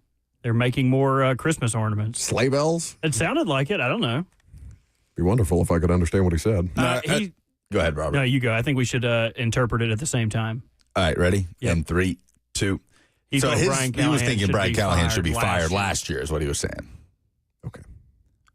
You two got scared of talking over one another. No. Anyway. That was still easier to understand than that phone call. The reality is we didn't learn about Brian Callahan as a head coach last year. Like, we didn't learn anything definitive about Brian Callahan as a head coach There last are year. things that can inform. I don't think it's not definitive that we couldn't learn anything about Brian Callahan. Oh, I'm not saying that we didn't learn anything, but you literally just said that. You can't make a definitive answer on Brian Callahan as a head coach with everything that held them down last year. That's fine. It could be part of the evaluation, and it is. Like those 15 losses, 14, now 15, are on his record. It's part of the evaluation, yes. Take notes along the way because there are things that have happened that would inform things like Sunday. All right. What's your powder wet about, Bert? Oh, it's like a slip and slide back here. I can't hardly keep my feet on the ground. It's like I'm just moving all around back here. What's got me socking wet, socking, slipping. You know what, Lucas, go. Slide. No. It's okay. You go ahead. I got to dry myself off back here. You take it and I'll come back. All right, guys. Slobbering all we over. hear a hair dryer in the background. My powder is wet on Justin Herbert. Oh. I think this might be the year where Justin Herbert does something meaningful. So many people have bought in on the Chargers and something into the postseason. Regretted it after the fact. There he goes against the Kansas City Chiefs, a neutral site in Brazil. Yeah. Difficult conditions to get off to a smooth, rhythmic start offensively. And Justin Herbert was fantastic in this game. Going back and watching him, 25 of 34, 318 yards, 3 touchdowns, a rating of 131.7. The way he was throwing on the run, using his legs are what sealed the game late with that first down pickup that allowed the Chargers to get into victory formation 27-21 in a divisional win against the Chiefs in beautiful São Paulo, Brazil. He doesn't have Brandon Staley's in-game stuff holding him back anymore. This team is built much more in the image that Jim Harbaugh wants it to be built in. They are going to have a run game.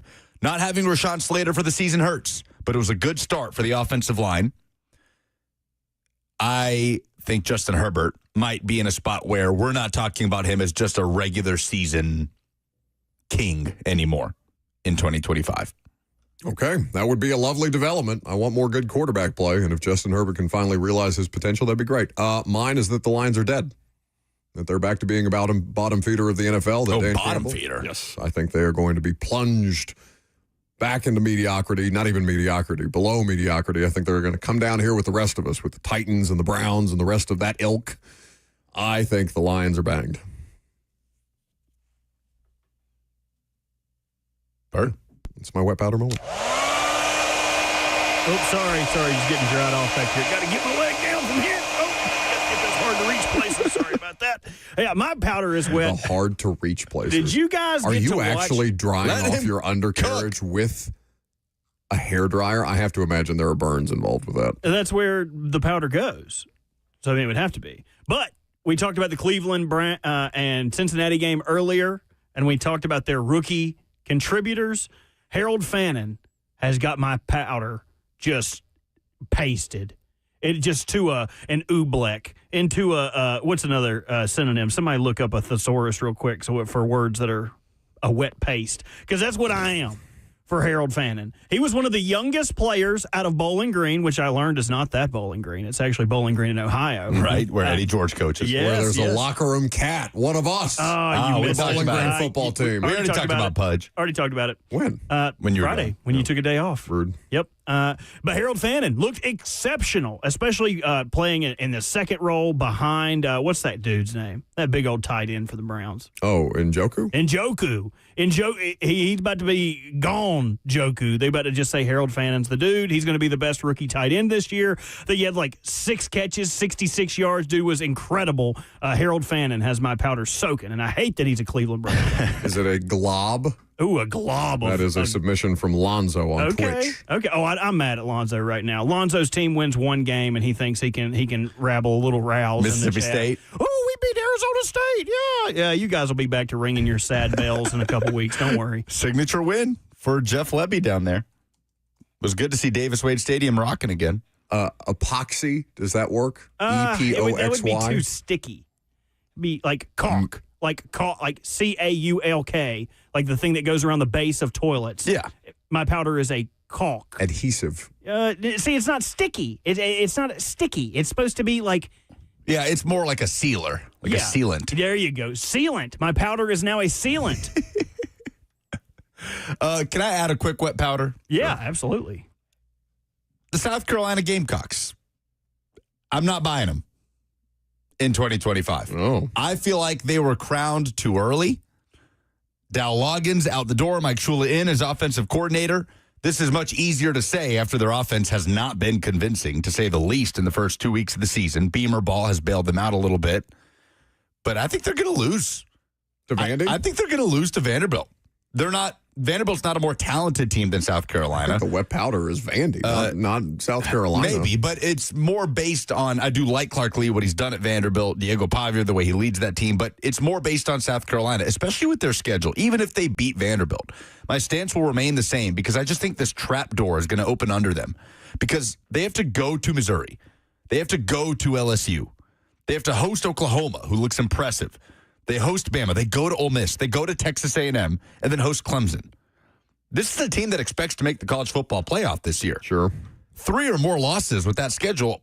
I suppose there's a world where 9-3 they could eke in, but you would have to have some other shakeups at the top of the SEC. If the schedule was more favorable, I could see it. But my powder is wet on South Carolina, and I don't think that they are the contender to get into the playoff that they were crowned to be in the offseason. Vicious.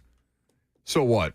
Mizzou, LSU, Oklahoma, Alabama, Ole Miss, Texas A&M, and Clemson at the end of the year. That's 7 currently ranked opponents left on their schedule. I just think we crowned Lenora Sellers too early for some great moments last year. And we do that, right? We've done it with Arch. We've done it with DJ Lagway. Well, we've crowned him in terms of what draft people will think about him. That, I think, is the Lenora Sellers Yeah, but we've talked about him as potential to be the best quarterback in the SEC this year. And it's been far from that in the first 2 weeks. But have smart football people done that? Because, like, the conversation around Lenora Sellers that most caught my attention was, oh, my God, that's a top 5 draft pick, which does not indicate good college football quarterback, as most recently evidenced by Anthony Richardson. No, I think a lot of people, college football, I know Josh Payton, we would reference him all the time, super high on South Carolina coming into the season. I'm not convinced yet. They lost a ton in the draft. I know they returned those 2 players, and Stewart, the edge rusher, and Sellers. Their defense they lost a ton. Was excellent last year. And they lost a lot of those guys. So we'll see. Offense has not been very convincing to this point. We'll see. The Titans head coach be on time for his press conference? Find out next.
If I had to describe Two Rivers Ford in 3 words, I'd call them the car dealer.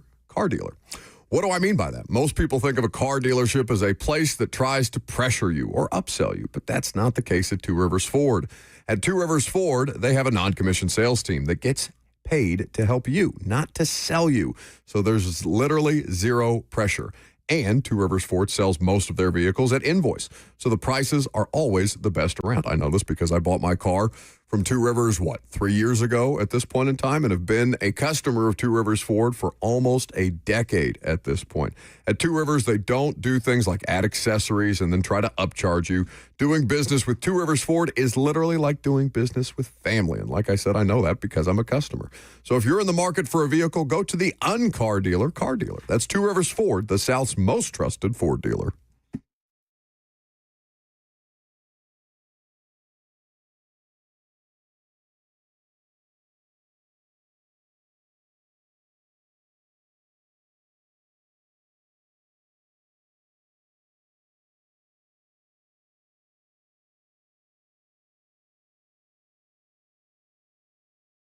He's played at a high level for a really long time. We got a really nice challenge there with them. They're really good at running the football. They're committed to it.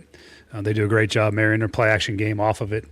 They put people in some pretty good conflict when it comes to those things. So we got to be on top of it. We got to play really good defense. We got to tackle well, stop the run. Those are critical components to this game. And then when we have chances to match up, they got two really good receivers and a group of guys that complement them in the passing game. So good football team all the way around. You can tell they're a playoff caliber football team, and it's another one here in the first 2 weeks we got to go handle. And looking forward to being back at home, being in front of our fans, playing here at Nissan Stadium. I think it'll be a great environment, and I think it's supposed to be pretty hot too, so that'll be fun. Other than that, I'll let you guys go ahead. What do you feel like you guys need to see? It seemed like outside Jeffrey, not a whole lot of pressure on the quarterback. What do you need to see this week, maybe in terms of some of the other guys? Yeah, last week was designed to help try to keep Bo in the pocket. There was a cage rush mentality, so you could see the rush was balanced well. I think the things that we talked about over the offseason, I think we saw he only got out of the pocket really once for any significant yards, which was part of the plan there. We got good pressure. We kept them in the well as best we could. So that game plan, I think, was executed well. And this one's a little bit different style. Matthew's a pocket player. He can move in the pocket as good as anybody, but his game comes from playing right there. So we're going to have to do a good job of pushing the middle of it and condensing the pocket on the outside and get some more pressure on the quarterback that way. I think Femi was right out of the gate. Solid. This is a solid start for him. He set some violent edges for us. He was physical in the run game. He did what we asked him to do as far as the rush goes in terms of trying to crush and collapse the pocket. And he's still working on his rush moves and counter moves and all those things. He's kind of getting better every week. So it was a good start for him. How does this Rams front compare stylistically to what you guys saw last week in Denver? And just are there adjustments that need to be made? Yeah, no, there's adjustments, sure. They play there's a little more variation in the front styles and the front alignments. They do a lot of different alignments up front for them in both their base personnels and their sub packages. The edges are powerful and they play really hard. They're a high effort group, but it's a different style than the edges in Denver. Those guys were a little more speed rush up the field. These guys got a little more power and ability to condense, and they set pretty violent edges too. They're really good at it. So different style rushers, but still really talented. And really physical is the thing that I think stands out, is just how physical they are. And on the edges and in the C gap, they're good at it. So different style, but still very good players though. Study penalties to the degree that you did in the offseason. Mm-hmm. Would you find maybe commonalities in the root cause of what takes guys there? For us, or just in general? Well, maybe both. I think when you look at that, the things you can control, you're going to get called for penalties in games, especially when you're looking at on the perimeter. Corners, offensive linemen, you're going to get those types of penalties because it's just the nature of the positions. But you try to find the ones that you can control the best. And we didn't do a great job in the game with the pre-snap and post-snap penalties are the ones that I think we spent the most effort on just trying to get rid of. We did a good job offensively. We didn't really have any false.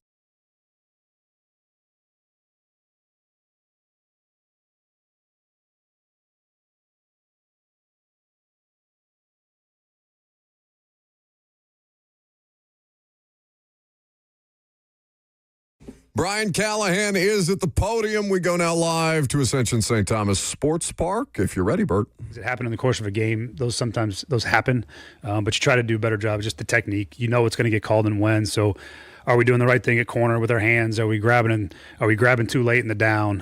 Are we not exact with our hand strike and placement up front. Those are all things that you work on, but you're never going to be over time 100% clean on those things. To what degree is there an element of maybe on a per snap basis or on a game matchup basis, I'm overmatched by this person, my technique is not working, I need to do something beyond that in order to prevent a quarterback hit or a long completion? Yeah, those are a part of it. I mean, matchups are certainly a part of it. And when guys do need help in those spots, that's a part of the equation too, is making sure that we're putting them in a position to be able to execute the technique we're asking against the players they're asked to do it against. So we look at those things and we try to make sure that they have the right help where needed, whether it's a coverage help or a chip help or an edge help or whatever that may be, so those guys can try to execute the technique the way we need them to. Optimism about the O-line going into this year and then the changes that you guys made.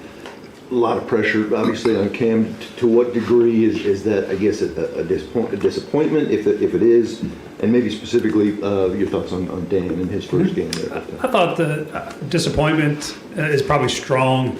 I think we could have played better up front in the game. I do think it's fair to mention that team last year was the number one pass rush team in football. They were going to be a challenge. We couldn't help everybody all the time, and there's going to be some one-on-ones, and we did a good job in some and not as good a job in other points. So have to be better there, certainly. It wasn't a one-person problem, and we had some leakage at all parts at certain times. But yeah, I think I thought we could have played better than we did over the entirety of the game as a unit. But that's also a front that presents a ton of challenges really up and down the line. They're good all the way across. So got to improve for sure. Dan in particular? Yeah, I mean, he's facing up against the second or third leading sacker in the league last year. Really talented speed rusher. Nick Benito, he won some matchups for sure. When you play one-on-one against guys like that, they win some too. That's part of the way that works. But I think Dan had some really good reps, and I think there's one or two or three there in some of those passing situations that I think he could have executed. Maybe better, but those guys are going to win reps too. They get paid. He got paid a whole lot of money to do what he did. So I think that's the give and take. Your pass catchers, they didn't really do Cam Ward any favor. How do you approach this week to avoid having that high number of drops like that? I think we all know what it takes. We have to do a better job of some of the pass game details, just doing the things that we've done for months now. And then there's just the act of just making sure we're focusing and concentrating and making the plays when they come to us, and not, trying to make you can't score a touchdown on every single play, and you just got to go execute on a per snap basis. And I know we're going to play better than we did in that game, so I'm looking forward to it. A couple of times, like on seams or like the quick hitting type of stuff, do you feel Cam was too early on that and it got up on them too fast? Like you look at Ridley on the 2nd and 10, and then that whole series, like with Chig also, and I think DK had one where he kind of slid. Yeah, no, I think the one that Chig was a quick throw. He was a seam throw versus man, and he had beat him, and Cam was trying to squeeze it in for that post safety. Leaned enough over there. It was a pretty good ball. It would have been a tough catch the way that the speed of it. But I think it was one that if you asked Chig himself, he'd probably think he could make. But that was a hot ball in a tight window. And those are plays that you make sometimes, and sometimes you don't. Would have liked to have seen that one made. The timing is there on those. Yeah. I don't have any. I have no issue with Cam's timing in the game whatsoever. I thought he played on time and played pretty well. What is it about John Fossil's teaching style and his approach to players that seem to have turned this unit around and is paying him dividends? That's a great question. I think as you guys watch Bones in practice, I mean, he's one of the most high energy, positive. He's the most positive person I've ever met. I'm pretty positive, but he's the most positive human being I've ever been around. There's not a bad day that he's ever had. He's got a great way of relating with the players and putting them in position to help them understand what they need to do to win the rep. As far as the hand-to-hand combat, the technique, he does a really, really nice job with the energy of the special teams in general. Those guys believe in their importance and they understand they can impact games. And I thought we had two huge impact plays on special teams with the 71-yard return and a forcing a muff punt. With part of that's Hecker's hang time and direction was beautiful, and then great gunner rep by Van to put the pressure on him to catch the ball. So there's just something there. There's the experience of him doing all that, but really it's just he just loves special teams probably more than anybody loves anything in their life, and it comes across in how he coaches and teaches those players, and they buy into that. So it's pretty fun to watch. Have you noticed a change in like some of the players' attitude towards special teams? I wouldn't say a change in attitude. I just think they very much are excited about it and believe in it. And they do a really good job executing it. Now, again, it's same thing as the bad things. It's one game, and we got to keep doing it. But I was pleased with their buy-in, their approach, and how they play on special teams was really good to see. Sunday, there was pretty tangible frustration from you as well. Yeah. How concerned are you about the here we go again aspect to this, or is this team different enough to where you don't see that happening? Yeah, this team is very different from that. I understand where you're coming from. I know that feeling. But I didn't feel that at all from our football team in that game. I was frustrated at just the things that we could have done to win the game, and a game that I felt like we had a very good chance to win. To not come out of that playing better than we did in all three phases, I think, was what was disappointing. Disappointed in myself, obviously, on top of it. So I love the makeup of our football team. I really do. I think they have the right mentality. They understand that we always are going to have a chance. They play really hard. They play with great effort. Those things are going to help us along the way, and we're going to win more football games. But that feeling that can creep in sometimes, I don't feel it from our guys. I think we've got really good leadership. The leadership has grown quite a bit, I think, in a year's time. And the new faces we've added and the young players and their demeanor and makeup gives me a ton of confidence that that's not something that we have to worry about. And I really do. I mean, I know it's only 1 week and all that, but I really do like the makeup of our football team and where they stand. It's a night and day difference in totality from a year ago. Cam, would you say that he has more control than a typical rookie quarterback in the offense? And if so, what specifically does he have control over, whether it's the pre-snap looks or the play calling or things like that? Yeah, he's earned the right to have control, and that's based on our meeting time, our practice time, his reps. That's something you have to earn. And through our conversations, he has lots of freedom to do things. A lot of the things we're always, we try not to be surprised by it. That's the end of the day. It's like things that we talk about over the course of the week that we like. He does have the freedom to do it, and he did it once or twice in that game. And then a lot of our stuff we have for the quarterback, and especially like on third down against a team like Denver, where you have to manage 2 play calls in the huddle or a play call with a protection check, and knowing when to get to that protection versus what particular look. Are all things that I think he's ahead of his time on when it comes to understanding and then the application of. Really excited about the things that he did in that game. His demeanor, not getting rattled, staying poised in a really challenging spot was very encouraging. And I was really pleased with that part of his game coming out of that game last week, and really looking forward to what, as he continues to grow, what that looks like. But he's got the mental capacity to really have complete command of an offense. And while he's not there on every down, he hasn't played for 10 years, different than the guy across the field, I think, this week, who's got incredible command of everything they're doing there. But he's got the capability to be that style of quarterback because of his mental capacity and ability to apply things that I've talked about. So been really impressed with that so far, and it showed up in the game. Tackle depth was obviously a big issue last year. You had to go to it already in the first game. If Udo's out there, I mean, what did you think of the first game performance, and what can you expect? Yeah, tough spot for him to go in. But yeah, I think everybody in the league is always looking for more tackles. It's tackles and corners, I think, everywhere in football. As many of those players as you can collect, you try to collect. That's why we kept as many linemen as we did at the cut down.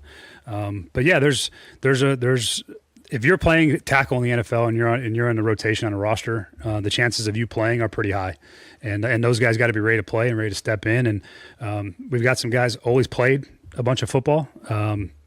Juice has played a bunch of football. Those guys have played, and we're going to need them at some point this year, whether it's 2 weeks from now or 10 weeks from now. Those guys are going to have to be able to step in and play, and they got to be ready to go when their number's called. Last one, is there a lesson or takeaway that stands out from your time working with Stafford in Detroit? What kind of did that relationship teach you about football? Oh, man, yeah.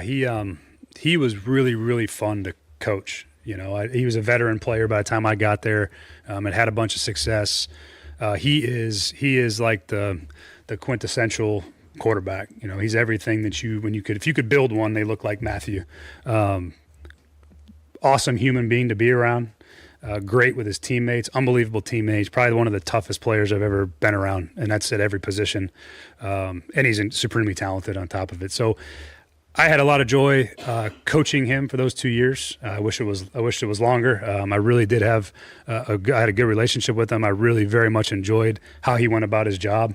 And we got a stiff test. He's still playing, I think, at a top 5 quarterback level in football at this moment. And that relationship was really good for me because it was the first time I've been with I've been in Denver for a couple of years, and it was my first time with a different style quarterback than I had been with. And I learned a lot of really interesting things from him and how he approached the game and how he went through his routine and how he got his body ready. Those things were all things that I've taken with me over the years. They were really impactful.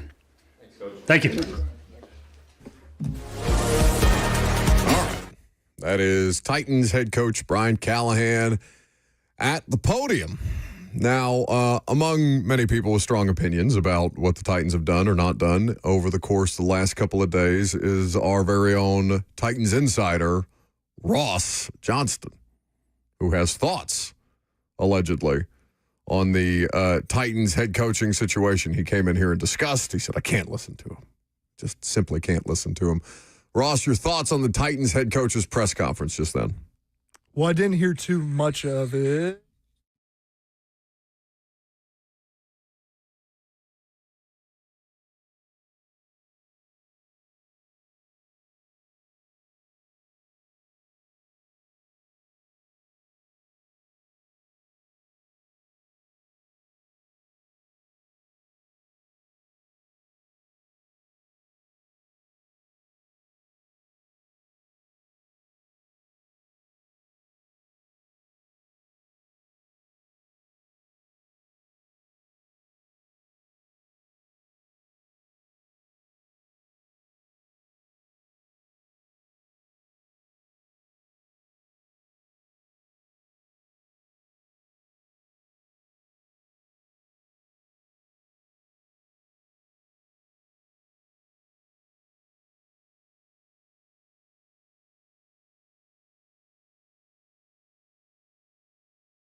Welcome back to the show.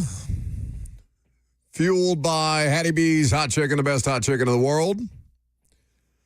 Ross Furious says fueled by me back there. No, just our comedic relief.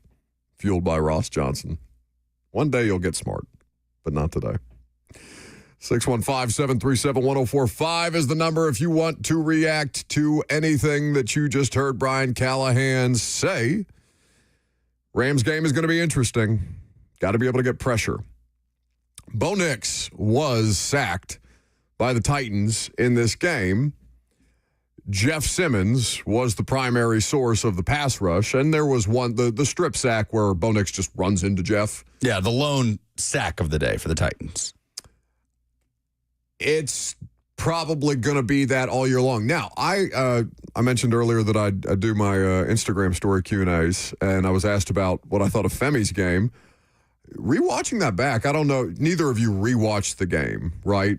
You just took it on the initial run-through? I've gone back at the condensed version. Okay. Femi Oladejo, not super impactful, but I thought played a sound game. Yeah, you noticed him a couple times. A clean game. He was in Bo Nix's face. I think he was buttoned up on his assignments to where he had contained on a couple of different plays. He wasn't going to let Bo Nix beat him on the outside. I thought he was disciplined as far as his eyes went and not getting caught up in the play fake. Now, this is one game, so I don't want to read too much into it, but on the whole, I thought Femi was a meaningful part of the front seven contributors. The Titans had 5 quarterback hits on Sunday. Jeff had 4. Yeah. Femi had the other one. Yeah. There was one play, I wrote it down during my chicken scratch during the game. Third quarter, I wrote, Femi forced Nix to dirt a couple balls at this point. Like just the pressure, and some of it was unabated. Yeah, he had a free rush at him once and got Bo Nix to throw the incompletion. But that had happened a couple times. He was, at the very least, disruptive, I would say, on Sunday. He's fine. He was fine. He's not, he's not the kind of impact that you need off the edge yet, but it's his first real game as an NFL player. So we will continue to keep an eye on his progress, obviously. Now, a couple of things that Brian Callahan mentioned. Matt Stafford is coming to town. What's the best way to beat Matt Stafford? I mean, arguably the best way to beat any quarterback, but a guy who can't move, especially in a player that's longer in the tooth, you got to be able to disrupt him. Yeah, I mean, it's a different challenge, right? With Bo Nix, the whole thing is about keeping him in the pocket. Jeff spoke pretty strongly on it last week. Like, yeah, the reason he doesn't take a lot of sacks is because he's scrambling around out there. Now, Jeff said Nix goes through his first read and bails. I mean, I'm not the one crunching the tape. That's a Pro Bowl defensive tackle, but maybe that's a little extreme. Broncos fans push back on it. I think there's some football people who said that's sometimes. Sometimes, yeah. But the whole thing with Nix is just keep him contained because he can make plays off schedule on the run, cutting the field in half. Matt Stafford's going to keep himself contained, but he can pick you apart while doing it. So it's a different sort of approach than Bo Nix. Yeah, you outright, you can't rely on Matt Stafford creating his own pressure, right? Because some of these quarterbacks have a tendency to move around in the pocket and they create their own pressure. Like your offensive line has its back to you. They don't know which way you're moving. They can't hold up for 8-9 seconds at a time in pass pro. Like Matt Stafford, the ball is either coming out or you got there in time to disrupt his receivers at the line of scrimmage to throw their passing game off, right? You can find ways to disrupt the quarterback without actually getting to the quarterback. Now, that also involves you playing a very physical style of defense, which is not the problem for Jarvis Brownlee, but the problem for Jarvis Brownlee is penalties. His technique is something that's going to need, continued refinement, and he seemed... I don't know. It's tough, Lucas, when you catch them immediately after the game, and he's obviously an emotional guy, where he was sitting down at his locker when we were talking to him. And after a while, his body language just started to get shifty when we're asking him more about his technique. Do you need to change your technique? All of a sudden, he's not looking at us. He's looking down, right? He's talking through it. He's saying, no, sir, I play good football, this, that, and the other. And it's I'm not faulting him at all for being emotional about it, and I'm sure that he could get away with a great deal more at the college level than he is going to be able to get away with at the pros. But like, people know that he is a penalty magnet at this point. Officials are going to look at him first, the way that they did Lawan, because Lawan was a penalty magnet. Like this, you get a track record on these guys. And so now it's not just that you're having to fight against your own technique. You're having to fight against the preconceived notion that officials may have about you, that you're somebody who's going to play a more physical style of football, and that's going to attract additional attention. This also feels like a huge game for Jeff and Sweat up the middle. Because with Bo Nix, you collapse that pocket on the interior. He has every which way to go and scramble with it. But Matt Stafford, that feels like the quickest path to the quarterback, which obviously is going to be the case for the Titans all year. I don't imagine they're going to be having too many sneaks with Matt Stafford on a bad back. Yeah. And the back, totally honestly, I didn't go back and watch the entire Rams-Texans game, so I don't know. It was like something out of the 1980s. It was a slog. Yeah, it was a slog. They forced a late turnover by the Texans, and the Rams just got out of there with a win. But what you really want to avoid, too, is seeing a game get away from them, right? Like, this game in Denver didn't get away from them. It's frustrating because it was so within grasp and felt like they were the biggest reason why they didn't just go and take it. But last year, how many times did we just see games get away from them against better opponents? Brian Callahan was asked about that in his press conference, about that feeling of here we go again, if that crept in at all in Denver. This team is very different from that. I understand where you're coming from. I know that feeling. But I didn't feel that at all from our football team in that game. I was frustrated at just the things that we could have done to win the game, and a game that I felt like we had a very good chance to win. To not come out of that playing better than we did in all three phases, I think, was what was disappointing. Disappointed in myself, obviously, on top of it. So I love the makeup of our football team. I really do. I think they have the right mentality. They understand that we always are going to have a chance. They play really hard. They play with great effort. Those things are going to help us along the way, and we're going to win more football games. But that feeling that can creep in sometimes, I don't feel it from our guys. I think we've got really good leadership. The leadership has grown quite a bit, I think, in a year's time. And the new faces we've added and the young players and their demeanor and makeup gives me a ton of confidence that that's not something that we have to worry about. And I really do. I mean, I know it's only 1 week and all that, but I really do like the makeup of our football team and where they stand. It's a night and day difference in totality from a year ago. Well, yeah, you have a quarterback that's not a head case. Well, I mean, he might be a head case. He listens to nothing with his headphones on pregame, so he's a different kind of a head case, but he's not the head case that's going to implode you. Well, and imagine that in and of itself is an uplifting factor, right? I mean, did you just hear the way that the head coach talked about it? Night and day difference. Just knowing that poise is what's back there, feeling good about that after watching the way he handled that environment in week one. But that it trickles down to other guys.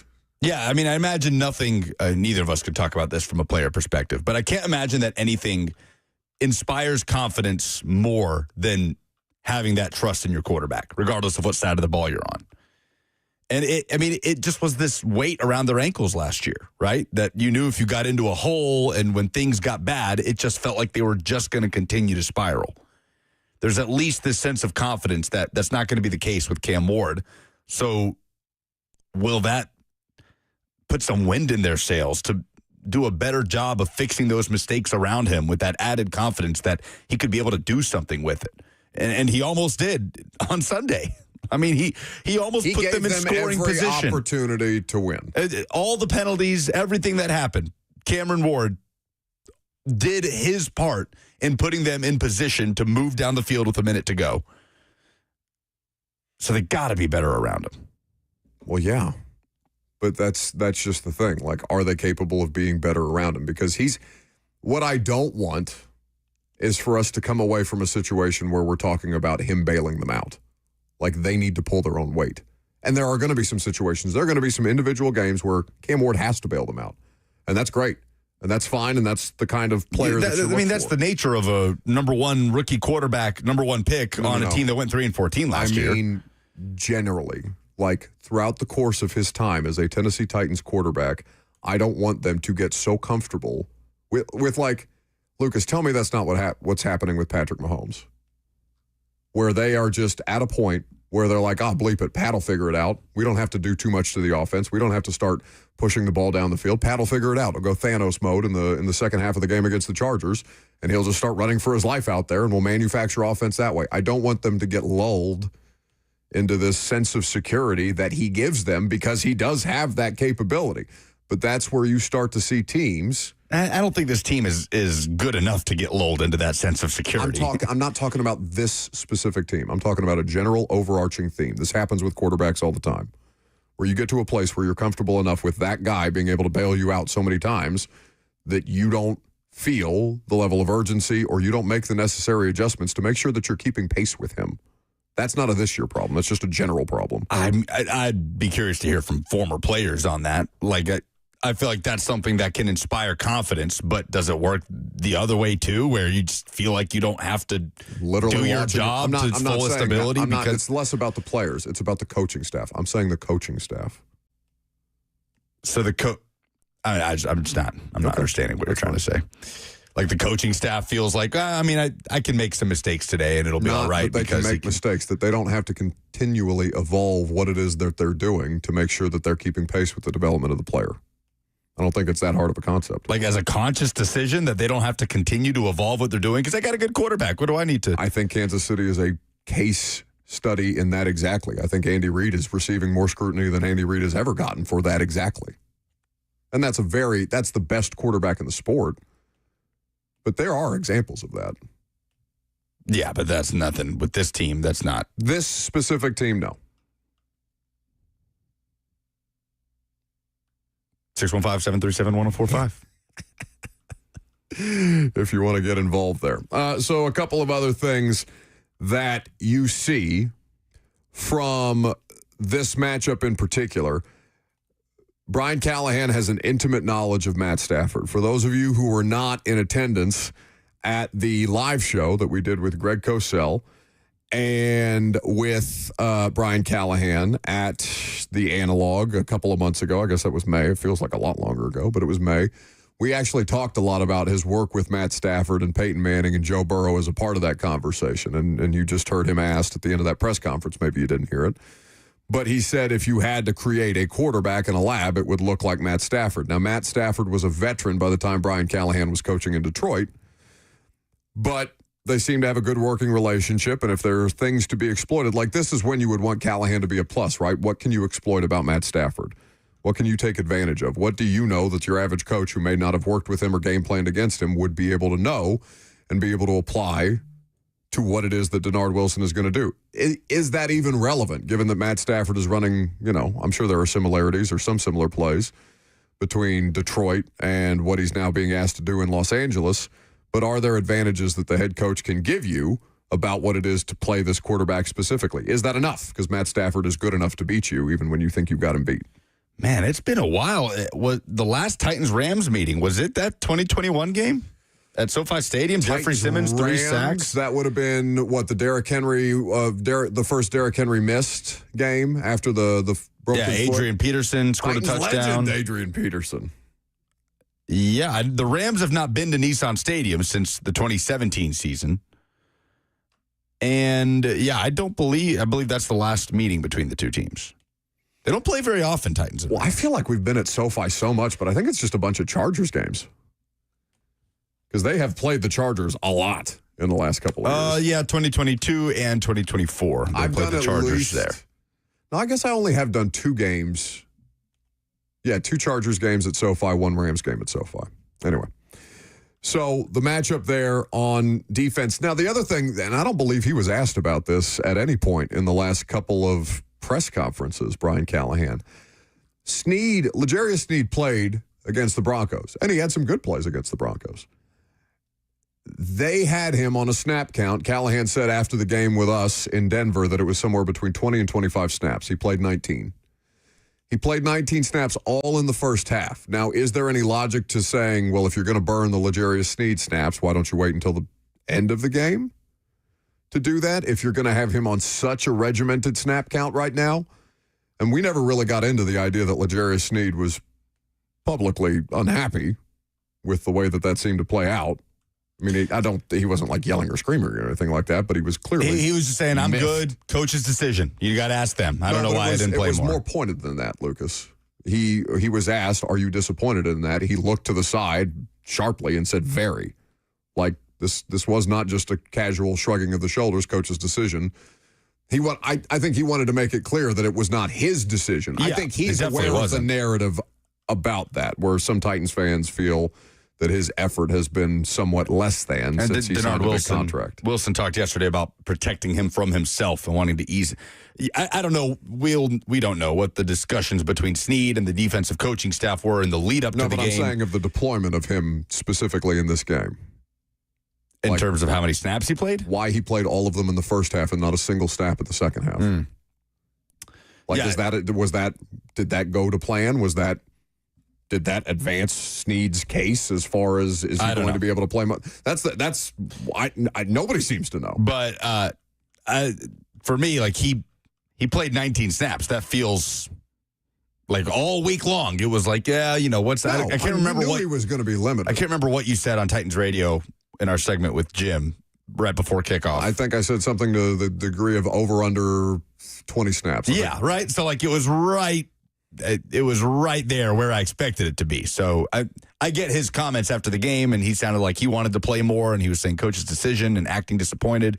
But for me, that was right on par with what we expected to see from Sneed. I do. I agree with you. But what I'm curious about that he wasn't asked about today is that, okay, is it still on track? Like, is he going to play now between 25 and 28 snaps in week 2? Like, did the work that they gave him in Denver advance the case for L'Jarius Sneed to become more of a full-time player?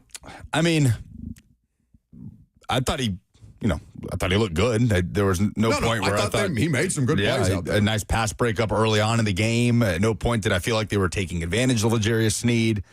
Brandon on the FNM Bank chat says, you don't ramp someone up, wind them down, and then ramp them up again in the second half. Maybe that was the plan all the way. Like, just we're going to get him some reps in the first half of this game. But was that communicated to him? I don't know. I think my understanding is everything was very clearly communicated to him. And the fact that he was.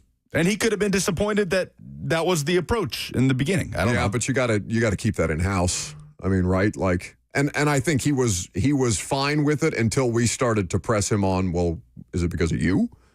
And that's understandably a sticking point for him because there's a portion of the fan base that thinks he doesn't want to play for them. And I think he's aware of that narrative.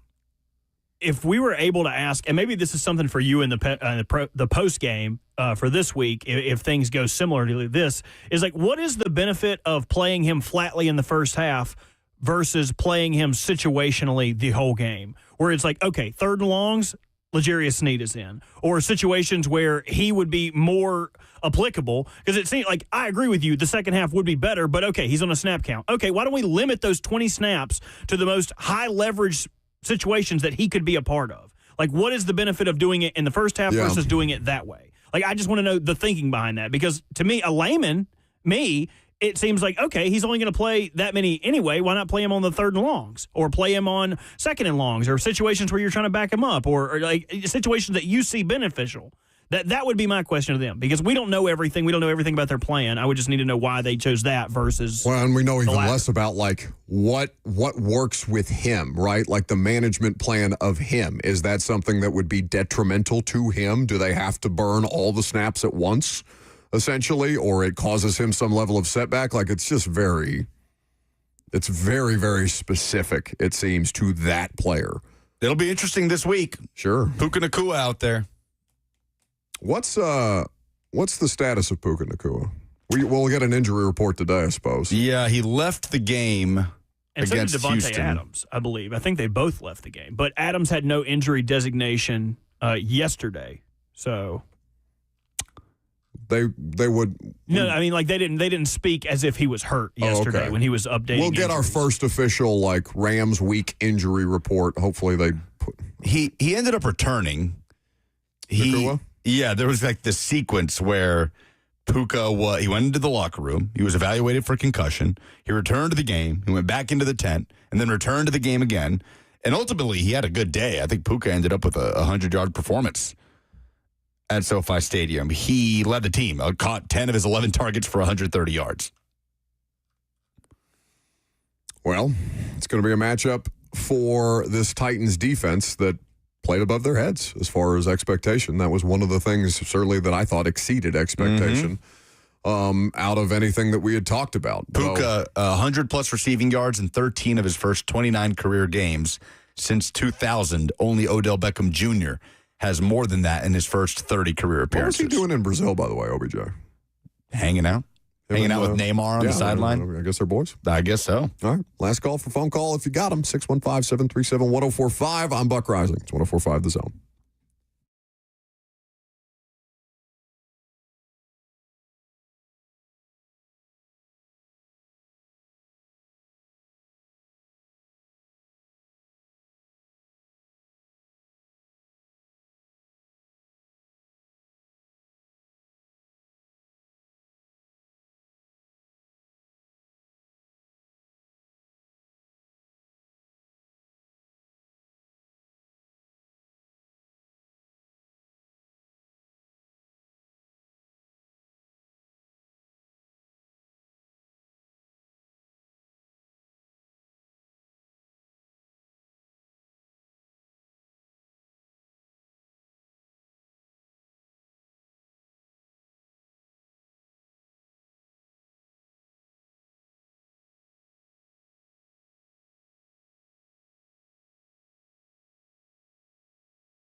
Last call for phone calls if you got them.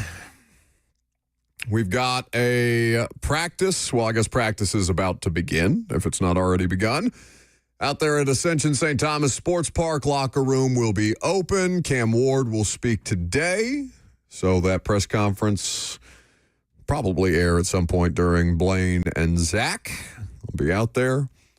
Make sure we're asking them about the challenge that's ahead. I'm sure everybody will want to turn the page. I'm sure they're tired of dwelling on the week 1 loss, and it's an opportunity to get right at home. Are we giving away Titans tickets tomorrow?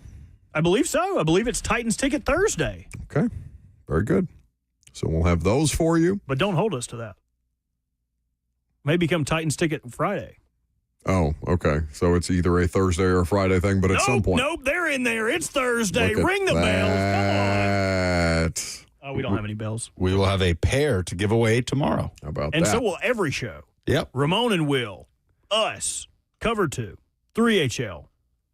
All the opportunities. They locked in.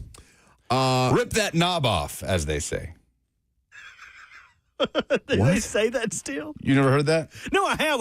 Rip the knob Oh, they off. definitely don't still say that. As they said, I guess would be the correct way. What knob? Like What are you talking about? like a radio?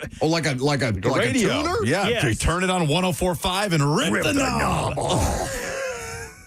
You You never don't heard that? need it. That has to be 10 years old. that Oh, I got to reference. find one. Hold on. Are people still driving cars with knobs? Yeah, my car has knobs. Well, Well, I got it from Two Rivers Ford, so talk your some crap. car also has a perpetually shattered windshield, so I'm not using your car. That's not the point. Okay, my issue is my windshield cracked 4 times last year. Driving. Whose fault is that? It ain't mine. I'm not driving into boulders. It is insane the amount of times his windshield cracks. I got it fixed, cracked a month later. Went into parked at a parking lot. Came out, window cracked, got it fixed. I'm not fixing it no more. I can see just fine. God. Knocktrop on the FNM Bank chat says they still say it on Fox Sports Radio at night. Yeah. Okay. But do cars still have knobs? Have you ever been in a car? Yeah, mine. I mean, I guess my car definitely has knobs. Yeah. Dude, Every I'm car surprised you even drive ever yourself made into has work. knobs. It would not Well, the car surprise kind me. of drives itself, honestly. No, it doesn't. Yeah, it You does. have to It doesn't. You don't have lane assist? That's not driving itself. It literally drives itself. That's not what that is. Radar cruise control. Like if I take my hands off the wheel, the vehicle will drive itself. That's literally what that You is. still have to turn. Hey, listen to this. At some point. Turn it on and rip the knob off. Nice. Listening to the radio. Yeah, doesn't that Where sound did you like find that? It's Family Guy. Oh, that's... But they used to. Every old radio ad used to be like, turn it to so-and-so country and rip the knob off. But like you guys aren't listening. Like, are you guys cheating on this station? No, never. No, I mean I just plug my phone in and CarPlay plays whatever's on my phone. Yeah, I don't really. I listen to. God, I feel like You listen to Stern. Yeah, I listen to Stern. That's about it. Stern and this. And Ravens podcast. Yeah. Nothing that would require me to rip the knob off. We haven't done polls for 2 days. You want to do some polls? Are there polls to do? Oh, I hope so.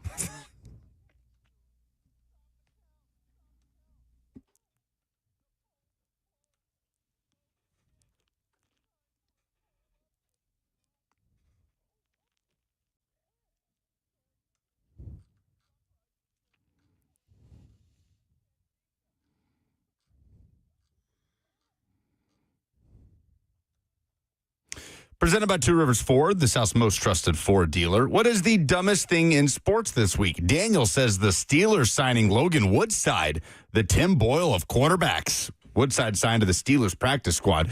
Arthur Smith will not let go. Yeah, hey, give the man credit. He's sticking I'm around. mad at Woodside. Was he in the league last year? He had to have been out. Wasn't he a year. Bengal? I think that was 2 years ago. Maybe I'm misremembering. Logan Woodside, the legendary Toledo Rocket, was a Bengal last year. Okay. He was a Falcon 2 years ago, so he was with Arthur in Atlanta. Man loves him. Who's Mason Rudolph? A bunch of Titans legends in Pittsburgh. Titans legend. Jonnu Smith up there, Arthur Smith. Oh, I lost my place. Describe Cameron Ward's starting debut in one word. David says optimistic. Tim says encouraging. Caleb says helpless. Bill says promising. Helpless is extreme. I mean, Sean says sabotaged. Casey says wasted. Seth says calming. I like wasted. I like calming.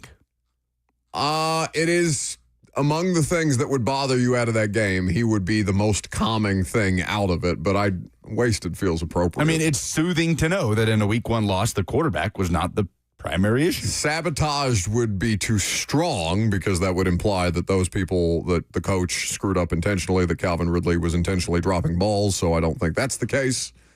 But, I mean, it wasn't wasted. He has reps in an NFL game. That matters.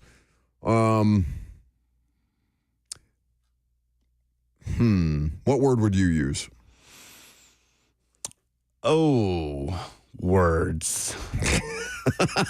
We only said 3 hours worth of words today. Surely one of them is worth pulling out. No, I mean, encouraging. I mean, that's just what it is. That's all you're looking for a rookie quarterback. Cautiously, that's 2 words. That's too many words. Optimistic, I guess. Yeah. Cautious. I'm cautious. What was the most discouraging part of the Titans' loss to the Broncos? Most replies here are saying Brian Callahan in his answer on the Alec Eiermanner catch that wasn't challenged. Christopher says penalties. Penalties are also discouraging. Orange Stormtrooper says offensive line play. Dan Moore. Yeah, I mean that was always going to be a tough assignment, but you'd like him to acquit himself a little better than that. That was tough. Tough assignment this week too. Yeah, against that Rams front. Jared Verse is no slouch. Your boy Byron Young, no slouch. They got home 3 times. 3 times last week against the Texans. The Rams did. 2 VFLs getting home. Jalen McCullough. I got to say, I'm surprised at the NFL career Jalen McCullough is making for himself. Like, he was a good player at Tennessee, played in a ton of games, but he has kind of just entrenched himself in Los Angeles. And Byron Young obviously has had a nice start to his young career, too. Their defensive payroll is pennies on the dollar. Yeah, so many guys on rookie deals. It's crazy. Yeah. What was the most encouraging thing from the Titans' loss to the Broncos? Michael says 2 things. Ward stayed poised. That's another good word, poised, to describe his week 1 debut. And he also says the defense forcing turnovers. Very encouraging. Yeah. You can't count on them, but it's nice to see. 21 average says my liver persevering through the pain was the most encouraging. That'll be us Saturday. Taylor says defense and special teams playing well. Special teams was legitimately a plus. Yes. It was really good. It was. It scored them points effectively with the DK return. It forced a turnover. So if they can just keep building on, there is a really good foundation, a week 1 foundation built for defense and special teams. And if those issues that they had in week 1 are correctable, which penalties, by definition, are correctable issues. You would think. Then wasn't for them last year. There should be improvement in that regard this week. Okay. I'm not taking anything about this football team for granted. Not based on the early returns. Those are the polls. I'm not carting the 2 of you drunks around all weekend on Saturday. We don't need you. Tell him, Lucas. Who's drinking? I'm going to be locked in. I can't lose my focus on Saturday. What, screaming murder? Kill him? No, I just have to be locked in. I have to be prepared. What does that mean? Do I also have to be locked in? Yeah. So I can't. I'm not going. I'll holler. I'll give my all for Tennessee, but I ain't not. How are we supposed to criticize third down play calling if we're not locked in? Oh, I think I'm better at criticizing after I've had a couple mojitos. Certainly louder. Mojitos at a tailgate.